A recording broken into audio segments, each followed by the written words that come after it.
যে আজকের মুসলিম বিশ্বে যে ৫৭টি ইসলামী রাষ্ট্র আছে, এই ৫৭টি ইসলামী রাষ্ট্র রাজনৈতিকভাবে স্বাধীন হলেও জ্ঞান এবং বিজ্ঞানে পরাধীন এবং অর্থনীতিতে অর্থনৈতিকভাবে পরাধীন। জ্ঞান এবং বিজ্ঞানে পরাধীন কিভাবে? আজ থেকে ৫০০ বছর আগে যখন স্পেনের মাটিতে মুসলমানদের শান শওকত ঐতিহ্যের নগরী ছিল কর্ডোভা, ঐতিহ্যের নগরী ছিল গ্রানাডা, যখন ঐতিহ্যবাহী জ্ঞান এর কেন্দ্র, বিজ্ঞানের কেন্দ্র ছিল স্পেন, সেই সময় আরও যে সময়ে বাগদাদের দারুল হিকমা লাইব্রেরি মুসলমানদের জ্ঞান এবং বিজ্ঞানের কেন্দ্র ছিল, সেই সময়ে মুসলমানেরা জ্ঞান বিতরণ করেছে সারা পৃথিবীর মানুষকে অকাতরে ফি সাবিলিল্লাহ। মুসলমানেরা কোনো সময় জ্ঞানের বিনিময়ে জ্ঞানকে কুক্ষিগত করে রেখে আরেকজনকে গোলাম বানাতে হবে এরকম নিম্নমানের আচরণ মুসলমানেরা কোনোদিন করেনি। কিন্তু আজকে যাদের হাতে জ্ঞান এবং বিজ্ঞান আছে, তারা জ্ঞান বিজ্ঞানকে নিজেদের কাছে কুক্ষিগত করে সারা বিশ্বের বাকি সবাইকে তাদের গোলাম বানিয়ে রাখতে চায় এবং পারছেও। তো মুসলমানেরা আজ থেকে ৫০০ বছর আগে যখন তাদের কাছে জ্ঞান বিজ্ঞান ছিল, তখন হিন্দু তাদের কাছে জ্ঞান নিতে গেছে, বৌদ্ধ জ্ঞান নিতে গেছে, কি খ্রিস্টান জ্ঞান নিতে গেছে, গরিব জ্ঞান অর্জনের জন্য গেছে, কি মিসকিন জ্ঞান অর্জনের জন্য গেছে, সাদা চামড়ার মানুষ জ্ঞান অর্জনের জন্য গেছে, কি কালো চামড়ার মানুষ জ্ঞান অর্জনের জন্য গেছে, এটা মুসলমানেরা কোনোদিন পার্থক্য করেনি। বরং পার্থক্য করা ছাড়াই, টাকা গ্রহণ করা ছাড়াই, যে আমি তোমাকে এটা শিখাবো, এর বিনিময়ে তুমি এত টাকা দাও, এই টাকা গ্রহণ করা ছাড়াই ফি সাবিলিল্লাহ সারা পৃথিবী থেকে যে যেভাবে গেছে জ্ঞান অর্জনের জন্য, মুসলমানেরা তাদেরকে সেভাবে জ্ঞান বিজ্ঞান শিখিয়েছে এবং শিক্ষা দিয়েছে।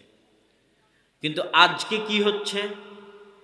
আজকে ৫৭টা মুসলিম দেশ রাজনৈতিকভাবে স্বাধীন হলেও আমি বলেছি তারা জ্ঞান বিজ্ঞানে পরাধীন। আর যাদের কাছে জ্ঞান বিজ্ঞান আছে, তারা জ্ঞান বিজ্ঞান কুক্ষিগত করে রেখেছে। তাদের কাছে আজ বাংলাদেশে যেই পরিমাণ জ্ঞান এবং বিজ্ঞান আছে, তার চাইতে ৫০-১০০ বছর এগিয়ে জ্ঞান বিজ্ঞান তাদের কাছে আছে। আপনি গোটা বাংলাদেশ বিক্রি করে দিলেও সে পরিপূর্ণ জ্ঞান আপনাকে দিবে না, পরিপূর্ণ প্রযুক্তি আপনাকে দিবে না। সে অল্প অল্প করে জ্ঞান ছাড়বে, আর আপনার কাছে সেই জ্ঞানের বিনিময়ে, সেই প্রযুক্তির বিনিময়ে আপনার কাছ থেকে টাকা নিবে। আর সে সবসময় ৫০-১০০ বছর এগিয়ে থাকবে জ্ঞান বিজ্ঞান এবং প্রযুক্তিতে, আর আপনাকে পিছিয়ে রাখবে। এটা হলো আধুনিক যুগের দাসত্বের সিস্টেমগুলোর অন্যতম একটি দাসত্বের সিস্টেম, এবং বহু মুসলিম দেশ এর ভুক্তভোগী। তার জ্বলন্ত উদাহরণ, যেমন পাকিস্তান যদি কোনো বিমান তাদের কাছ থেকে ক্রয় করে, যুদ্ধ বিমান, তো সেই যুদ্ধ বিমান নষ্ট হয়ে গেলে ঠিক করার প্রযুক্তিটাও তারা দিবে না। ঠিক করতে চাইলে তুমি আবার টাকা দাও, আবার বিমান আমার দেশে পাঠাও, আমি আবার টাকার বিনিময়ে তোমাকে বিমান ঠিক করে পাঠাবো। এর নাম হচ্ছে জ্ঞান বিজ্ঞান এবং প্রযুক্তির দাসত্ব। কিন্তু দুঃখজনক কি? দুঃখজনক হচ্ছে যে আজকে এই দাসত্ব মুসলমানেরা ভোগ করছে। এই দাসত্বের গেড়াকলে মুসলমানেরা তাদের জীবন যাপন পার করছে। এটা তাদের দোষ না মুসলমানদের দোষ? এটার দোষ হচ্ছে মুসলমানদের, তাদের দোষ নয়। কি জন্য? আমি এখন ইউরোপে পড়াশোনা করি, যুক্তরাজ্যে পড়াশোনা করি, তাদের দেশের বিশ্ববিদ্যালয়ের সাথে আমাদের দেশের শিক্ষা দীক্ষার তুলনা করার সামর্থ্য, বুঝ, বুদ্ধি, অভিজ্ঞতা আমার হচ্ছে এবং হয়েছে। সেই আলোকে আপনারা জানেন, যারা এখানে স্টুডেন্ট আছে, ছাত্র আছে, শিক্ষিত শ্রেণী আছে, তাদের উদ্দেশ্য করেই মূলত আমি বক্তব্যটা দিচ্ছি। এখানে আমার যুবক সমাজ দ্বারা উদ্দেশ্য, যারা ছাত্র, যারা পড়ালেখা করে, তারাই উদ্দেশ্য। গোটা বাংলাদেশে এমন কোনো বিশ্ববিদ্যালয় নাই যে বিশ্ববিদ্যালয় আন্তর্জাতিক র্যাঙ্কিংয়ে প্রথম 1000 লিস্টের মধ্যে স্থান পাবে। অথচ যেই পাকিস্তানকে আমরা সকাল সন্ধ্যা গালি দিই, তাদেরও 4-5টা বিশ্ববিদ্যালয় এরকম আছে যেগুলো প্রথম 400, 500, 600-র মধ্যে আছে। আর ভারতের তো অগণিত অসংখ্য বিশ্ববিদ্যালয় প্রথম 20, 30, 40 লিস্টের মধ্যে আছে। বিশ্বের আরও যেগুলো উন্নত দেশ তারাও আছে, চায়না, আমেরিকা, ইংল্যান্ড সহ। তাহলে যেই বাংলাদেশের কোনো বিশ্ববিদ্যালয়, বুয়েট হোক, ঢাকা বিশ্ববিদ্যালয় হোক, প্রথম 1000 লিস্টের মধ্যে নাই, আর যারা জ্ঞান, বিজ্ঞান এবং প্রযুক্তিতে অন্যদের চাইতে 50 এবং 100 বছর পিছিয়ে, এবং যারা রাজনৈতিকভাবে 47-এ স্বাধীন হলেও, 71, 71-এ স্বাধীন হলেও জ্ঞান, বিজ্ঞান এবং প্রযুক্তিতে দাসত্বের জীবন যাপন করছে, সেই রকম একটা দেশের পাবলিক ইউনিভার্সিটি, যেটাকে বলা হয় প্রাচ্যের অক্সফোর্ড বলে মানুষ গর্ব করে, সেই রকম একটা পাবলিক ইউনিভার্সিটির হাজার হাজার ছাত্র এরকম বিশাল জনসমাবেশের চাইতে বিশাল জনসমুদ্র, বিশাল বড় জনসমুদ্র, হাজার হাজার লক্ষ লক্ষ ছাত্র যদি বিশ্ববিদ্যালয়ের ক্যাম্পাসের মধ্যে আনুষ্ঠানিকভাবে টিভি স্ক্রিন, পর্দা লাগিয়ে অন্য দেশের খেলা উপভোগ করে,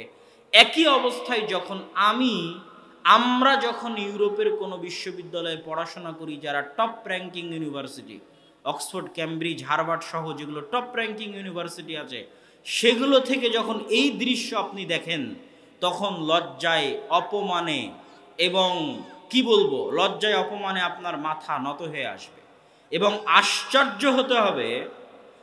এবং আশ্চর্যের জায়গা হচ্ছে কি, যে এই ধরনের বিশ্ববিদ্যালয়, যেই বিশ্ববিদ্যালয়ের এরকম হাজার হাজার ছাত্রছাত্রী একত্রিত হয়ে পড়াশোনা বাদ দিয়ে একটা জুয়ায় ব্যস্ত থাকবে, আর এই সমস্ত হাজার হাজার ছাত্রছাত্রী এবং তাদের টিচারের পড়ালেখার খরচ জনগণের ট্যাক্সের টাকায় বহন করা হবে, আর সেই বিশ্ববিদ্যালয়ে পড়াশোনা না হয়ে রাজনীতি হবে, জুয়ার আয়োজন হবে, খেলার আয়োজন হবে প্রকাশ্যে, পাবলিকলি, আর সেই বিশ্ববিদ্যালয় বন্ধ করা হবে না, এটাও একটা কাপুরুষতা।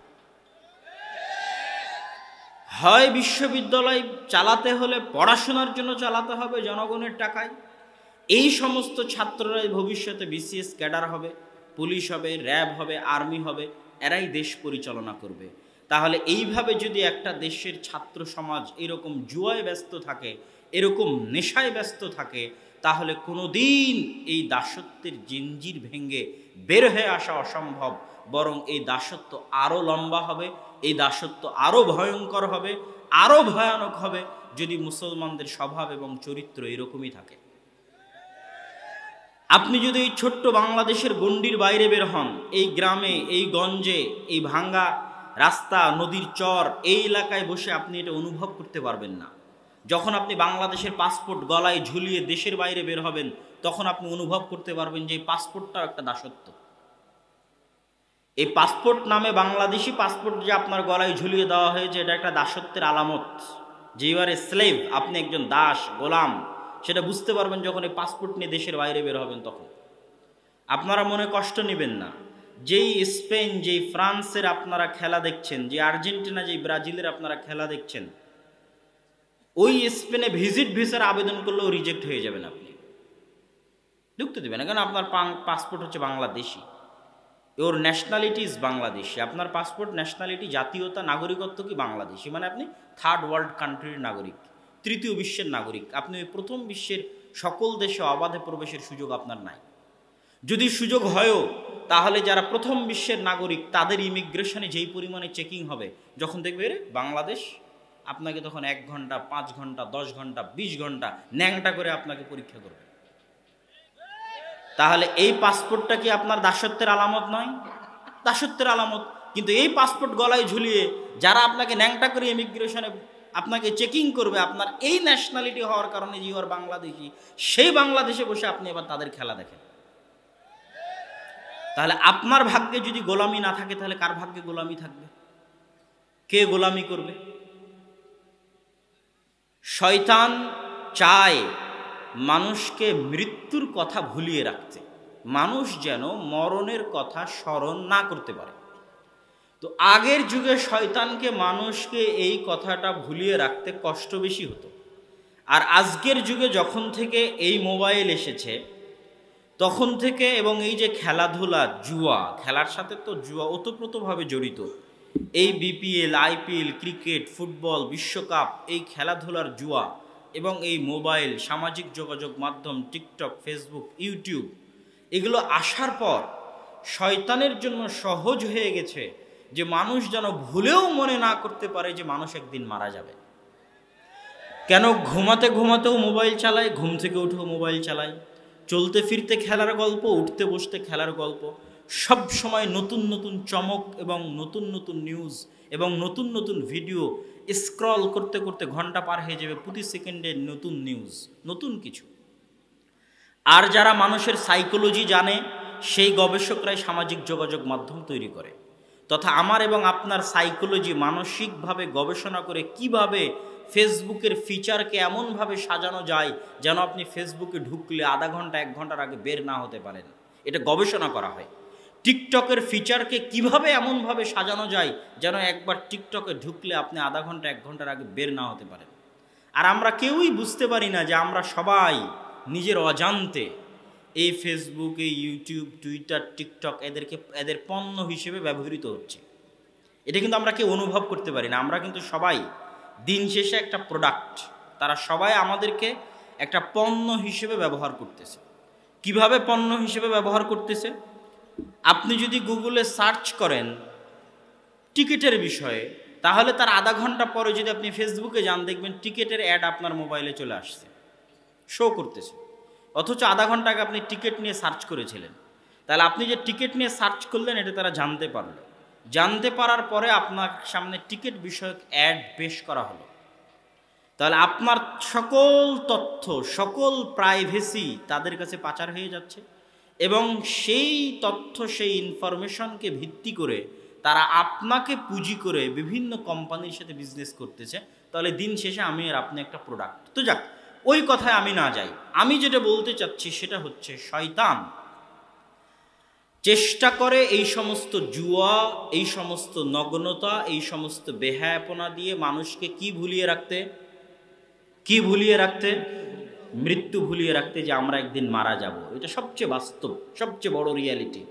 2 নাম্বার, ওই একই জিনিস প্রয়োগ করে সাম্রাজ্যবাদী শক্তি চায় আপনাকে গোলাম বানিয়ে রাখতে। একই মূলনীতি, একই পদ্ধতি ব্যবহার করে, যেই মূলনীতি ব্যবহার করে শয়তান আমাকে আপনাকে ভুলিয়ে রেখেছে যে আমরা মারা যাব, ওই একই মূলনীতি, একই পদ্ধতি ব্যবহার করে সাম্রাজ্যবাদী শক্তি চায় আমাকে এবং আপনাকে গোলাম বানিয়ে রাখতে। কিভাবে?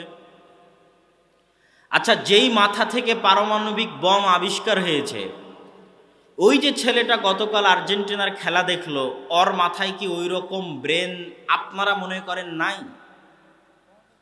এরকম ব্রেন কি তার মাথায় থাকতে পারে না? পারে না? বলেন, থাকতে পারে না? পারে না? পারে। গতকাল রাতে সারা বাংলাদেশে যত হাজার হাজার ছাত্র তাদের ব্রেনকে, তাদের সময়কে এই খেলার পিছনে কাটিয়েছে, তাদের মাথায় কি পারমাণবিক বম তৈরি করার ক্ষমতা থাকতে পারে না? পারে না? পারে। তাদের মাথায় কি চন্দ্র মঙ্গল গ্রহে যাওয়ার যন্ত্র তৈরি করার ক্ষমতা থাকতে পারে না? পারে না? পারে। তাদের মাথায় কি করোনা ভাইরাসের টিকা তৈরি করার মতো গবেষণা শক্তি থাকতে পারে না? পারে না? পারে। কিন্তু উন্নত বিশ্ব, ফার্স্ট ওয়ার্ল্ড কান্ট্রি, যারা সাম্রাজ্যবাদী শক্তি, যারা চায় আমাকে এবং আপনাকে গোলাম বানিয়ে রাখতে, তারা চায় না যে আপনার মেধা ওই জ্ঞানের পিছনে ব্যয় হোক।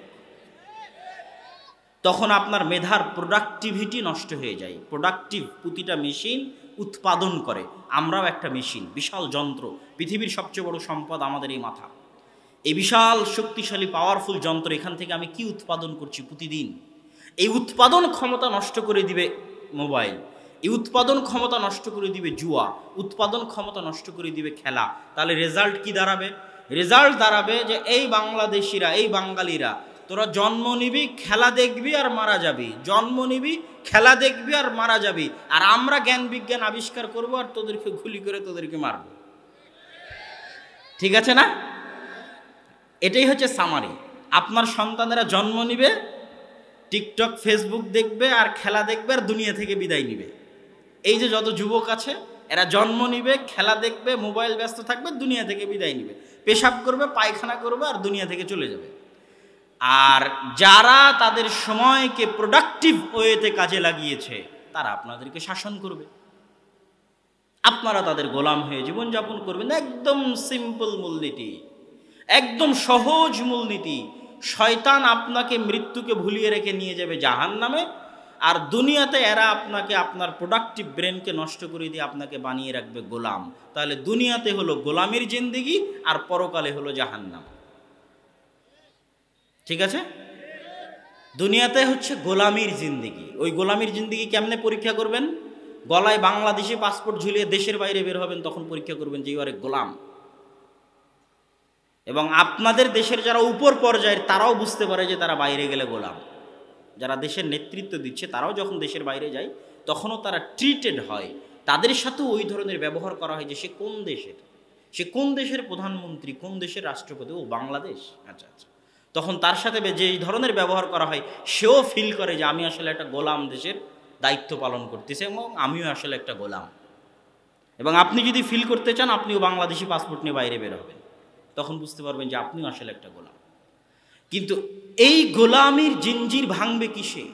এই গোলামির জিঞ্জির ভাঙতে হলে এবং পরকালে নাজাত পেতে হলে আপনার সন্তানকে এই জুয়ার নেশা এবং যুবকদেরকে রিয়ালাইজ করতে হবে এই জুয়ার নেশা, মোবাইলের নেশা, এগুলো থেকে বের হয়ে এসে জ্ঞান বিজ্ঞান, যেই কাজ করলে নিজের উপকার, যেই কাজ করলে বাপ মায়ের উপকার, যেই কাজ করলে দেশের উপকার, যেই কাজ করলে জাতির উপকার, যেই কাজ করলে পরকালের উপকার, দিনের উপকার, ধর্মের উপকার, আমার আত্মীয় স্বজনের উপকার, যেই কাজ করলে একটা টাকা ইনকাম করা যাবে, যেই কাজ করলে একটা জ্ঞান অর্জন করা যাবে, যেই কাজ করলে দুটো মানুষের সেবা করা যাবে, এটা হচ্ছে এই ধরনের কাজ যখন দেশের ৮০ থেকে ৯০% যুবক সমাজ করবে তখন অটোমেটিক এই দেশ উপরে উঠে যাবে, তখন অটোমেটিক এই দেশের দাসত্বের জিঞ্জির ভেঙে যাবে। আপনাকে কেউ আটকে রাখতে পারবে না।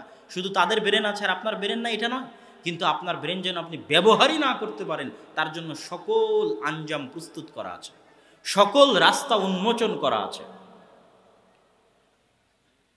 আসলে প্যান্ডেল আজকের জনগণের উপস্থিতির তুলনায় অনেক ছোট হয়ে গেছে, তো এই জন্য আপনারা ধৈর্য ধারণ করা ছাড়া আসলে কোনো উপায় নেই।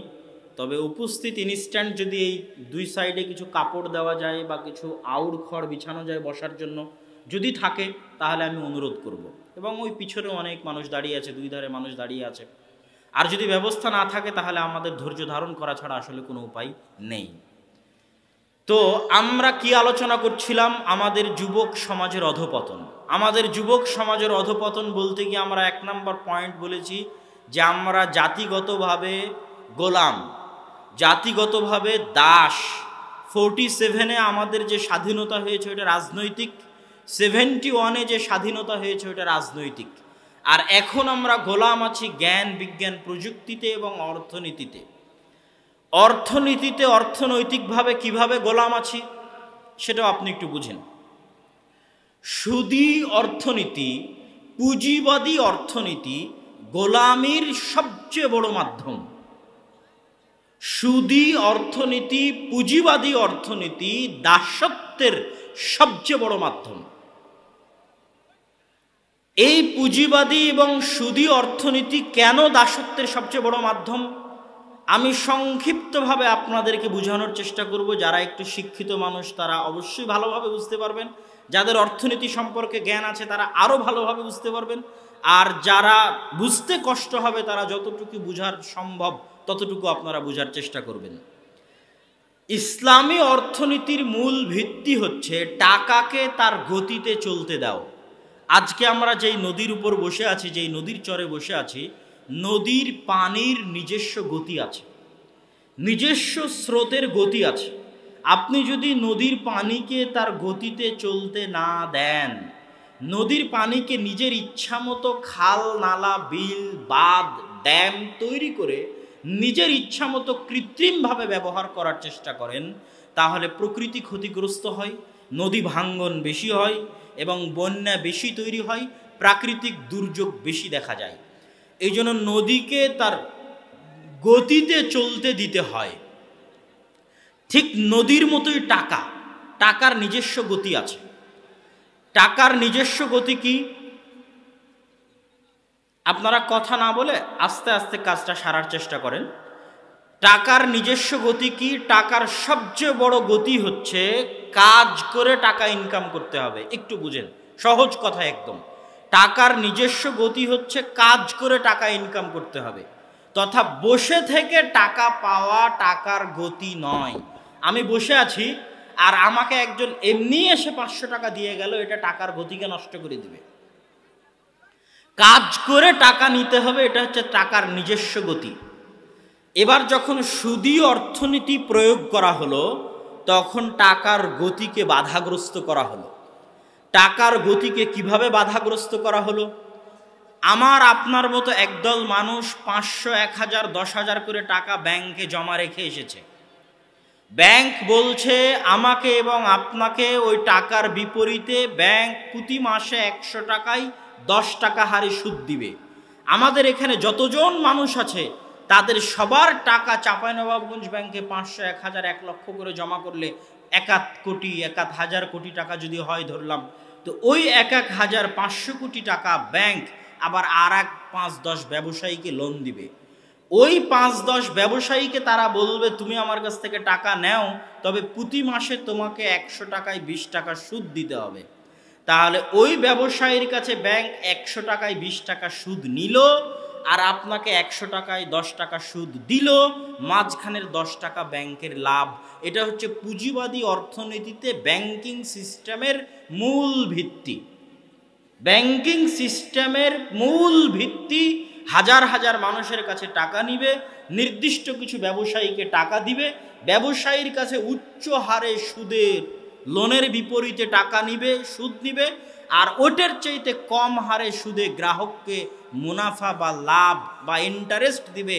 আর মধ্যের ইনকামটা ব্যাংকের ইনকাম, সেই ইনকাম দিয়ে ব্যাংকের কর্মচারী, ম্যানেজার, কর্মকর্তা, কর্মচারী তারা চলবে। এটা হচ্ছে সিম্পল মূলনীতি। এখন এই ব্যাংকিং সিস্টেমে কি ঘটলো? ব্যাংকিং সিস্টেমে দুইবার টাকার গতি বাধাগ্রস্ত হচ্ছে। এক, যখন এই টাকার বিনিময়ে আমি বসে থেকে টাকা নিচ্ছি, তখন টাকার গতি বাধাগ্রস্ত হচ্ছে। কেন? ওই টাকাটা আমি একটা জিনিস, একটা কলম কেনার বিনিময়ে যদি টাকা নিতাম, তবুও টাকার গতি ঠিক থাকতো, যে একটা পণ্য একজনের হাত থেকে আরেকজনের হাতে গেল, তাই আমি টাকাটা পেলাম। আমি একটা কাজ করলাম, তাই আমি টাকাটা পেলাম।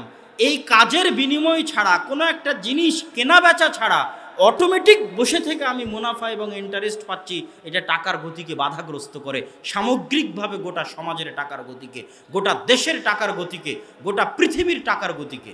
আর ওই যে একদল ব্যবসায়ী যে 1,500 কোটি টাকা নিয়ে কোনো জিনিস বিক্রি করা ছাড়া, কোনো জিনিস কিনা ছাড়া, কোনো কাজ করা ছাড়া অতিরিক্ত টাকা যখন ব্যাংকে দিচ্ছে, তখন তার টাকার গতি বাধাগ্রস্ত হচ্ছে, এবং সেটা সামগ্রিকভাবে গোটা দেশে এবং গোটা পৃথিবীতে টাকার গতিকে বাধাগ্রস্ত করতেছে। ফলে কি হচ্ছে? আপনি তো বলছেন দেশ উন্নত হচ্ছে, পৃথিবী উন্নত হচ্ছে, কিন্তু না, ফলে কি হচ্ছে আপনি বুঝেন। ফলে হচ্ছে, যদি আজকে বাংলাদেশের টাকার একটা টাকার গতিকেও বলা হয় যে এই টাকা কাজের বিনিময়ে ছাড়া, এই টাকা কোনো পণ্যের ক্রয় বিক্রয় ছাড়া লেনদেন হবে না সারা বাংলাদেশে আজকে, এবং সারা বাংলাদেশে আজকে ইসলামী অর্থনীতি চলবে এবং টাকাকে তার গতিতে চলতে দিতে হবে। টাকা যখন তার নিজস্ব গতিতে চলবে, তখন যে 500 টাকার মালিক হওয়ার কথা ও 500 টাকারই মালিক হবে, যে 1000 কোটি টাকার মালিক হওয়ার কথা 1000 কোটি টাকারই মালিক হবে, তথা 1000 কোটি টাকার মালিক হওয়ার মতো যে পরিশ্রম করেছে ও 1000 কোটি টাকার মালিক হবে, যে 50,000 টাকার মালিক হওয়ার মতো পরিশ্রম করেছে ও 50,000 টাকারই মালিক হবে, যে 500 টাকা অর্জন করার মতো পরিশ্রম করেছে ও 500 টাকারই মালিক হবে। এটা হচ্ছে টাকা যখন তার নিজের গতিতে চলবে। এবার টাকার গতিকে যখন আমি বাধাগ্রস্ত করে দিয়েছি, দেশের সুদী অর্থনীতি কায়েম করেছি, তখন কি হচ্ছে? এই 16 কোটি মানুষের মধ্যে প্রত্যেকটা মানুষ তার পরিশ্রম অনুযায়ী যেই টাকার মালিক হওয়ার কথা, সেই টাকার মালিক না হয়ে দেখা যাচ্ছে 500 জন বা 1000 জন মানুষ গোটা দেশের 100 ভাগের 80 ভাগ 90 ভাগ টাকার মালিক। আর আমরা আর আপনারা যে অর্থনৈতিক কষ্টে আছি, গরিব থেকে গরিব হচ্ছি, এটা মূলত এই গোটা দেশে সুদী অর্থনীতি চলতেছে তার কারণে। এর দ্বিতীয় কোনো কারণ নাই। আমার এবং আপনার গরিব থাকার আর দ্বিতীয় কোনো কারণ নাই। আপনি মনে করতেছেন গরিব থেকে উদ্ধার হওয়ার জন্য লোন নিব, আপনি আরও গরিব হবেন। কেননা ক্ষুদ্র ঋণ নিয়ে আপনি ধনী হতে পারবেন না। এমন সিস্টেম এই সুদী অর্থনীতির, যে কোটি কোটি টাকা চুরি করে নিবে ওই সবচেয়ে বড় ধনী হবে, যে হাজার হাজার কোটি টাকা ঋণ ফাঁকি দিবে ও সবচেয়ে বড় ধনী হবে। তো ওই যে হাজার হাজার কোটি টাকা সে নিয়ে গেল, ওটা তো আমার আপনার টাকা। এখন আপনারা শুনছেন ইসলামী ব্যাংকে টাকা নাই, তখন আপনারা সবাই বলছেন আমার টাকা আমি ইসলামী ব্যাংক থেকে নিতে যাব। কিন্তু এটাও অর্থনীতিতে খুব ভুল সিদ্ধান্ত। কি জন্য ভুল সিদ্ধান্ত? আপনাকে বাংলাদেশ সরকার টাকা ছাপিয়ে দিয়ে দিবে, আপনি টাকা নিতে যাবেন, টাকা ছাপিয়ে দিয়ে দিবে, টাকার তো কোনো সমস্যা নেই। কি ঘটবে? একটা বাড়ির দাম 5 কোটি টাকা, এই বাড়ির 5 কোটি টাকার বিপরীতে আমি 10 কোটি টাকা ছাপিয়ে মানুষকে দিয়ে দিয়েছি। যখন 10 কোটি টাকা ছাপিয়ে মানুষকে দিয়ে দিয়েছি, বাড়ি বাড়ির জায়গায় আছে, কিন্তু 5 কোটি টাকার দাম কমে 10 কোটি টাকা, 5 কোটি টাকা 10 কোটি টাকায় পরিণত হয়ে গেছে। তখন আপনি 5 কোটি টাকা দিয়ে যে বাড়ি কিনতে পারতেন, সেই বাড়ি আর 5 কোটি টাকায় দিয়ে কিনতে পারছেন না, 10 কোটি টাকা দিয়ে কিনতে হচ্ছে। তাহলে আপনারা সবাই যখন ব্যাংক থেকে টাকা উঠিয়ে নেবেন, বাংলাদেশ ব্যাংক তার রিজার্ভের বিপরীতে, তার স্বর্ণের বিপরীতে যখন আপনাদেরকে বেশি পরিমাণে টাকা দিয়ে দিবে নতুন করে নোট ছাপিয়ে, তাহলে কালকে যেই সরিষার তেলের দাম 50-60 টাকা ছিল, আজকেই সেই সরিষার তেলের দাম 80-90 টাকা হবে। সরিষার তেলের দাম বাড়েনি, টাকার মান কমে গেছে। এই হলো সুদী অর্থনীতির বেড়াজাল। এই সুদী অর্থনীতির বেড়াজালে আমাদের দেশের মানুষ গরিব থেকে গরিব হচ্ছে, আর আমাদের দেশ অন্য দেশের তুলনায় গরিব থেকে গরিব হচ্ছে। যেহেতু সারা পৃথিবীতে সুদী অর্থনীতি চলতেছে, দেশের মধ্যে যেমন আমরা মানুষ হিসেবে গরিব থেকে গরিব হচ্ছি, পৃথিবীর অন্য দেশের তুলনায় যারা এই সুদী অর্থনীতিকে কন্ট্রোল করার সাথে সম্পৃক্ত আছে, তাহলে সারা পৃথিবীর প্রতিটা জাতি গোষ্ঠীর মানুষ যদি স্বাধীন হতে চায়, টাকাকে তার গতিতে চলতে দিতে হবে। কোনো পুঁজিবাদী সিস্টেম চলবে না, সুদী অর্থনীতি চলবে না। এটা বিশ্বের সকল মানুষের এর মধ্যে কল্যাণ আছে। জ্ঞান বিজ্ঞান এবং প্রযুক্তির শিক্ষা উন্মুক্ত করে দিতে হবে, সবার জন্য উন্মুক্ত করে দিতে হবে। তাহলে সবাই পৃথিবীতে স্বাধীনভাবে জীবনযাপন করতে পারবে। কিন্তু সেই সিস্টেম তারা করবে না। আর এটা আমাদের দোষ যে আমরা শয়তানের গোলামি করছি। জুয়া, মদ, তামাক, তারপরে মোবাইল, ফেসবুক ইত্যাদি নিয়ে আমরা আমাদের মতো ব্যস্ত আছি, তথা আমরা আমাদের মতো আমাদের গোলামির জীবনকে আরও লম্বা করছি, আরও সামনের দিকে এগিয়ে দিচ্ছি, এবং আমাদের গোলামি ভয়ঙ্কর থেকে ভয়ঙ্কর হবে, জঘন্য থেকে জঘন্যতার পর্যায়ে চলে যাবে যদি আমাদের অবস্থা এই রকমই থাকে, পরিবর্তন না হয়। তখন একদিন যদি আপনি রোহিঙ্গাদের মতো হন, কোনো কিছু নিজেকে দোষ দেওয়ার কিছু থাকবে না। আপনার পরবর্তী প্রজন্ম যদি রোহিঙ্গাদের মতো হয়ে যায়, তার চেয়ে খারাপ হয়ে যায়, তার চেয়ে খারাপ হয়ে যায়, কিছু করার থাকবে না, দোষ আমাদের। আমরা আমাদের সময়কে, আমাদের যুবক সমাজ নষ্ট হয়ে গেছে, আমাদের ছাত্র সমাজ নষ্ট হয়ে গেছে। অতএব সম্মানিত উপস্থিতি, আমি আমার বক্তব্যের এই আলোচনার প্রথম অংশে যুবক এবং ছাত্র সমাজের যে অধঃপতন এবং আমাদের গোলামি এবং দাসত্বের যে চিত্র, সেই চিত্রের সামান্য অংশ আপনাদের সামনে তুলে ধরার চেষ্টা করেছি। এবং সবচেয়ে বেশি কষ্ট হয় কোথায় জানেন? যেটা আমি বহু বক্তব্যে বলেছি এবং আজকেও বলি, সবচেয়ে বেশি কষ্ট লাগে কোথায়? যখন দেখি সৌদি আরব, কুয়েত, কাতার, বাহরাইন, এদের মতো বড় বড় আরব কান্ট্রির দেশ, যাদের কাছে কোটি কোটি টাকা আছে, যারা সেই কোটি কোটি টাকা জ্ঞান বিজ্ঞানের পিছনে লাগাতে পারত, সঠিক দেশ এবং জাতির উন্নয়নের পিছনে লাগাতে পারত, সেটার পিছনে ফোকাস না করে তারা এমন একটা বিষয়ের পিছনে ফোকাস করছে, মানুষ বলছে যে সে বিশ্বকাপ আয়োজন করে ইসলাম প্রচার করছে। এটা ভুয়া কথা। ওই বিশ্বকাপ আয়োজনে যত কোটি কোটি টাকা খরচ হয়েছে, ওই কোটি কোটি টাকা অন্য কোনো কাজে লাগালে মুসলিম বিশ্ব, মুসলিম জাতির আরও বেশি উপকার হতো। এই বিশ্বকাপ আয়োজনের চাইতে আরও বেশি উপকার হতো। কোনো একটা হারাম বিষয়কে ডিফেন্ড করার জন্য তার সাথে ধর্ম যুক্ত করার কোনো প্রয়োজন নাই। যেটা হারাম সেটা হারাম, সে পৃথিবীতে যেই করুক না কেন। তো সবচেয়ে কষ্ট কোথায় হয়? যে আজকে যদি অন্তত যতজন এই খেলার সাথে সম্পৃক্ত, তারা যদি অন্তত এই ইতিহাসটা জানতো, তবুও কষ্ট কমতো। কিন্তু তারা জানেই না। কি জানে না? যে আজকে যেই সমস্ত ক্লাবে এই সমস্ত প্লেয়াররা খেলে, মেসির 10 নম্বর গেঞ্জি দেখবেন সৌদি আরবের ছোট ছোট বাচ্চারাও পরে মসজিদে পর্যন্ত চলে যাচ্ছে, মসজিদে নববীতে পর্যন্ত চলে যাচ্ছে, গায়ে মেসির 10 নম্বর গেঞ্জি। আমি দেখেছি সৌদিতে যখন ছিলাম, এতটা তাদের মধ্যে জুনুন এবং পাগলামি কাজ করে। আমার কথা হচ্ছে, ঠিক আছে, সে যদি ন্যূনতম এতটুকু নলেজ রাখতো, তাহলে আমার কষ্টটা কমতো। কি ন্যূনতম নলেজ? যে আজকে যতগুলো ক্লাব আছে ফুটবলের, বার্সেলোনা হোক, রিয়াল হোক, মাদ্রিদ হোক, সেগুলো সব স্পেন ভিত্তিক ক্লাব। আর ওই স্পেনের মাটির মালিক এক সময় আমরা ছিলাম। এই সামান্য ইতিহাসটুকু, স্পেনের হৃদয় বিদারক ইতিহাস, যদি সরিষা সমপরিমাণ জ্ঞান থাকতো, তারপরেও যদি সে সাপোর্ট করে খেলা দেখে সেটা তার ব্যাপার, কিন্তু জ্ঞান যদি অন্তত থাকতো যে আমি যেই দেশের খেলা দেখছি, যাদের সাপোর্ট করছি, যেই ক্লাবের সে খেলে, সেটার বাস্তব ইতিহাস হচ্ছে এইটা যে 1 এপ্রিলে মুসলমানদেরকে গ্রানাডার মসজিদে, কর্ডোভার মসজিদে একত্রিত করে চারিদিক দিয়ে আগুন জ্বালিয়ে একদিনে 70,000 নারী পুরুষ মুসলমানকে জ্বালিয়ে হত্যা করা হয়েছে স্পেনের মাটিতে। স্পেনে যান, স্পেনে এখনও মুসলমানদের সেই সমস্ত বিল্ডিং, সেই সমস্ত বিশ্ববিদ্যালয়, সেই সমস্ত ঐতিহ্যবাহী মসজিদ যেগুলো এখন গির্জা হিসেবে ব্যবহার হচ্ছে, ওগুলো সব আছে।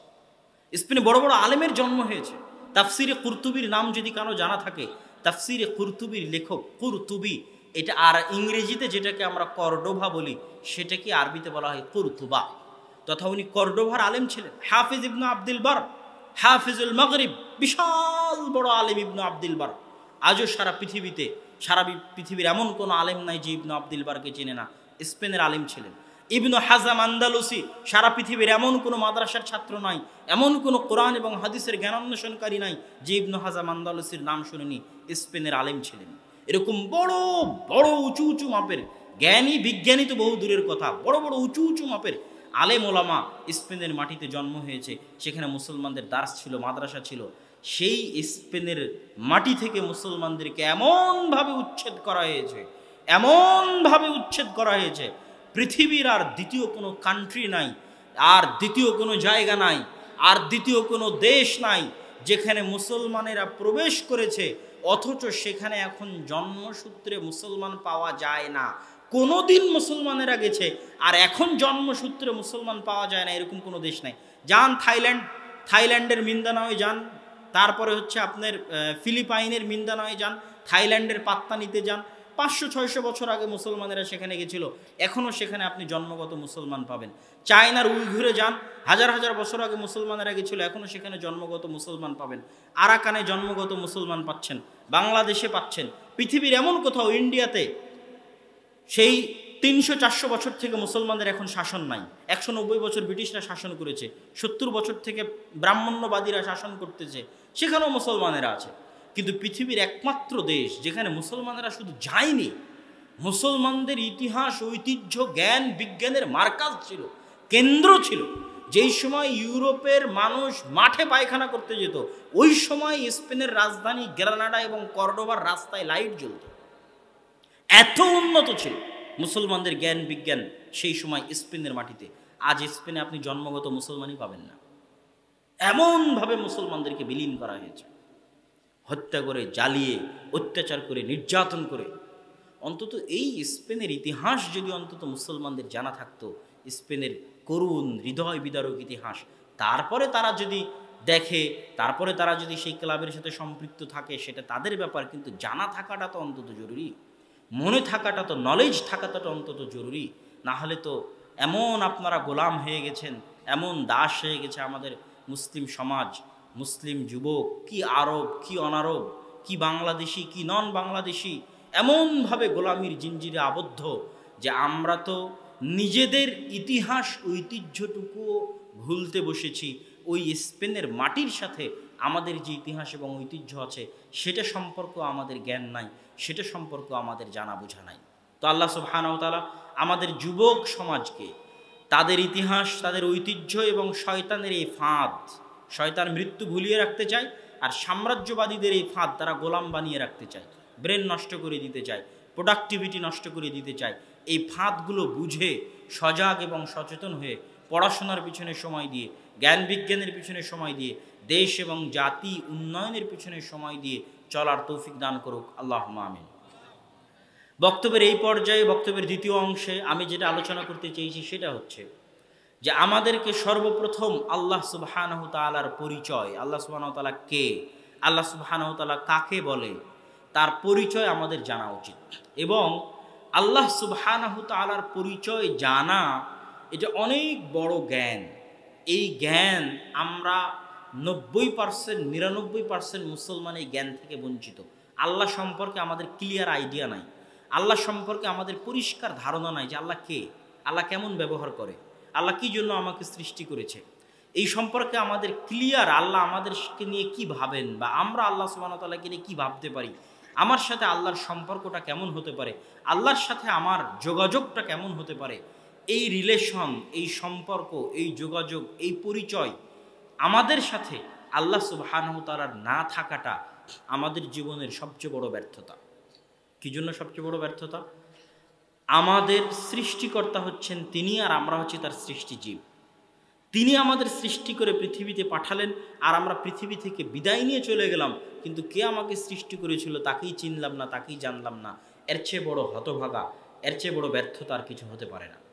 তো আল্লাহ সুবহানাহু ওয়া তাআলার পরিচয় সম্পর্কে জানার জন্য আজকে আমি আপনাদের সামনে আল্লাহ সুবহানাহু ওয়া তাআলার 4টা গুণ, আল্লাহ সুবহানাহু ওয়া তাআলার 99টা নাম আছে, তার মধ্যে থেকে 4টা নামের ব্যাখ্যা আজকে আমি আপনাদের কাছে পেশ করার চেষ্টা করব। 4টা নাম, শুধুমাত্র 4টি নামের ব্যাখ্যা, যার মাধ্যমে আমরা কিছুটা হলেও জানতে পারবো যে আল্লাহ সুবহানাহু ওয়া তাআলা কে, তিনি কেমন। আরও বাকি যে নামগুলো আছে সেগুলোও যদি আপনি পড়েন এবং বুঝেন এবং জানেন, আপনি আল্লাহ সম্পর্কে আরও জ্ঞান অর্জন করতে পারবেন, আরও জানতে পারবেন, আরও অনুভব করতে পারবেন। তো আল্লাহ সুবহানাহু ওয়া তাআলার নাম সম্পর্কে আগে একটু সংক্ষিপ্ত বলে নিই। রাসূল সাল্লাল্লাহু আলাইহি ওয়াসাল্লাম বলেছেন, আবু হুরায়রা রাদিয়াল্লাহু তাআলা আনহু থেকে বর্ণিত সহিহ বুখারীর হাদিস, ইন্না লিল্লাহি 99 আসমা মান আহসাহা দাখালাল জান্নাহ।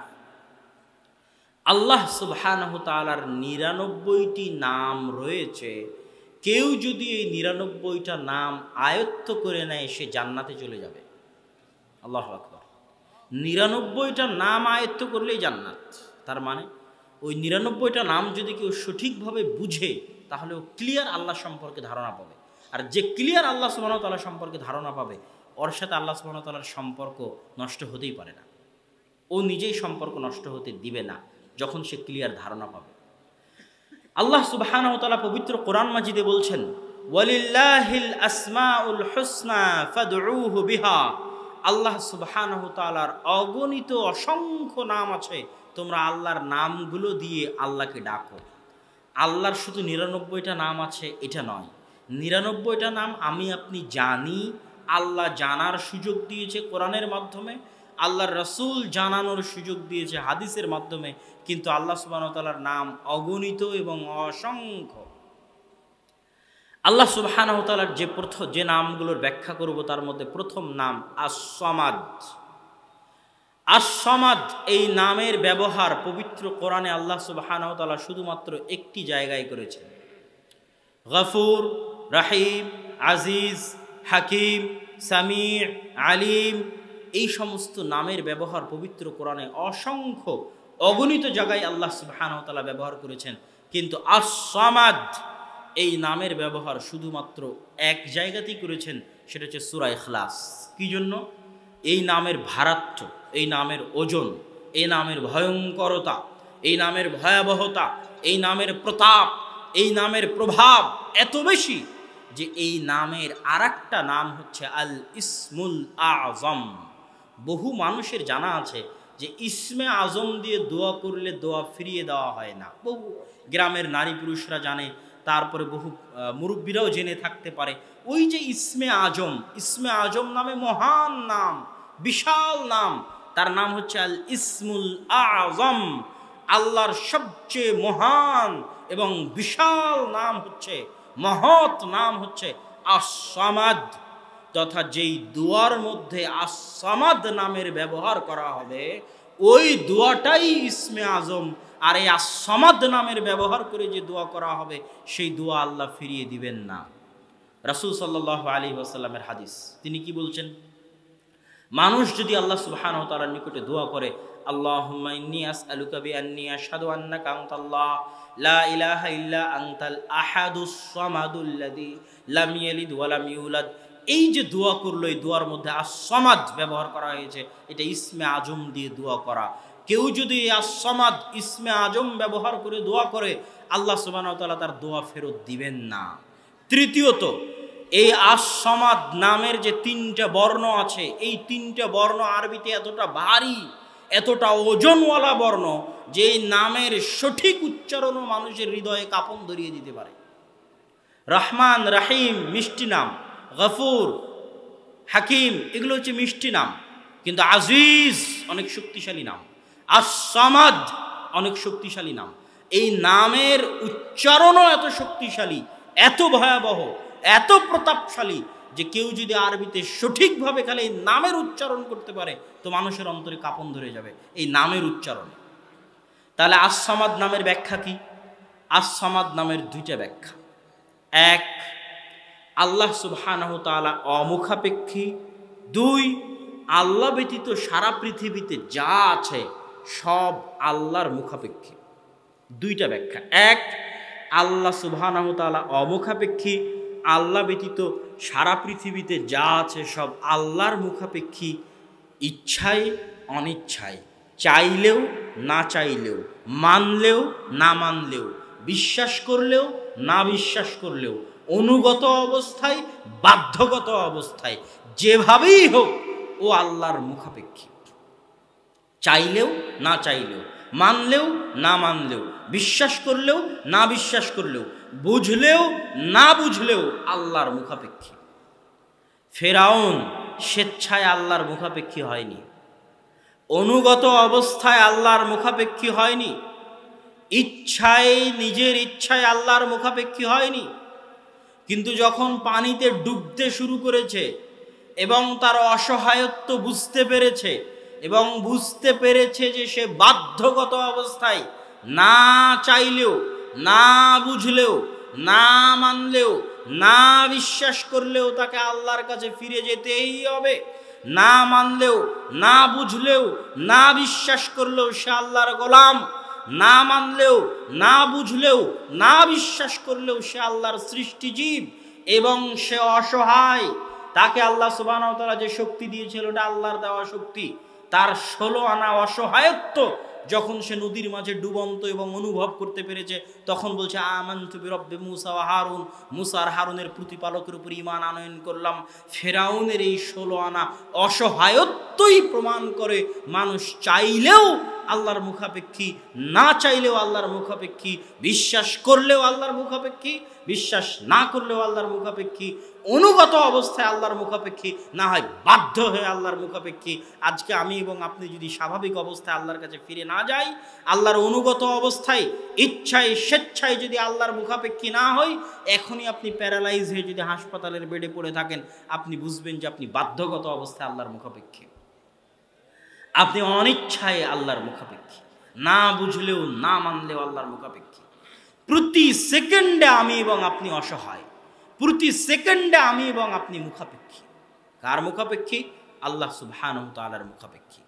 আর আল্লাহ সুবহানাহু ওয়া তাআলা অমুখাপেক্ষী, তথা কারো কোনো প্রয়োজন তার নেই। যেমন পৃথিবীর কোনো মানুষই না খেয়ে বেঁচে থাকতে পারবে না, পৃথিবীর কোনো মানুষই না ঘুমিয়ে বেঁচে থাকতে পারবে না, পৃথিবীর কোনো মানুষই কাজ করলে ক্লান্ত হবে না এমন নয়, পৃথিবীর কোনো মানুষই পেশাব পায়খানা না করে বেঁচে থাকতে পারবে না।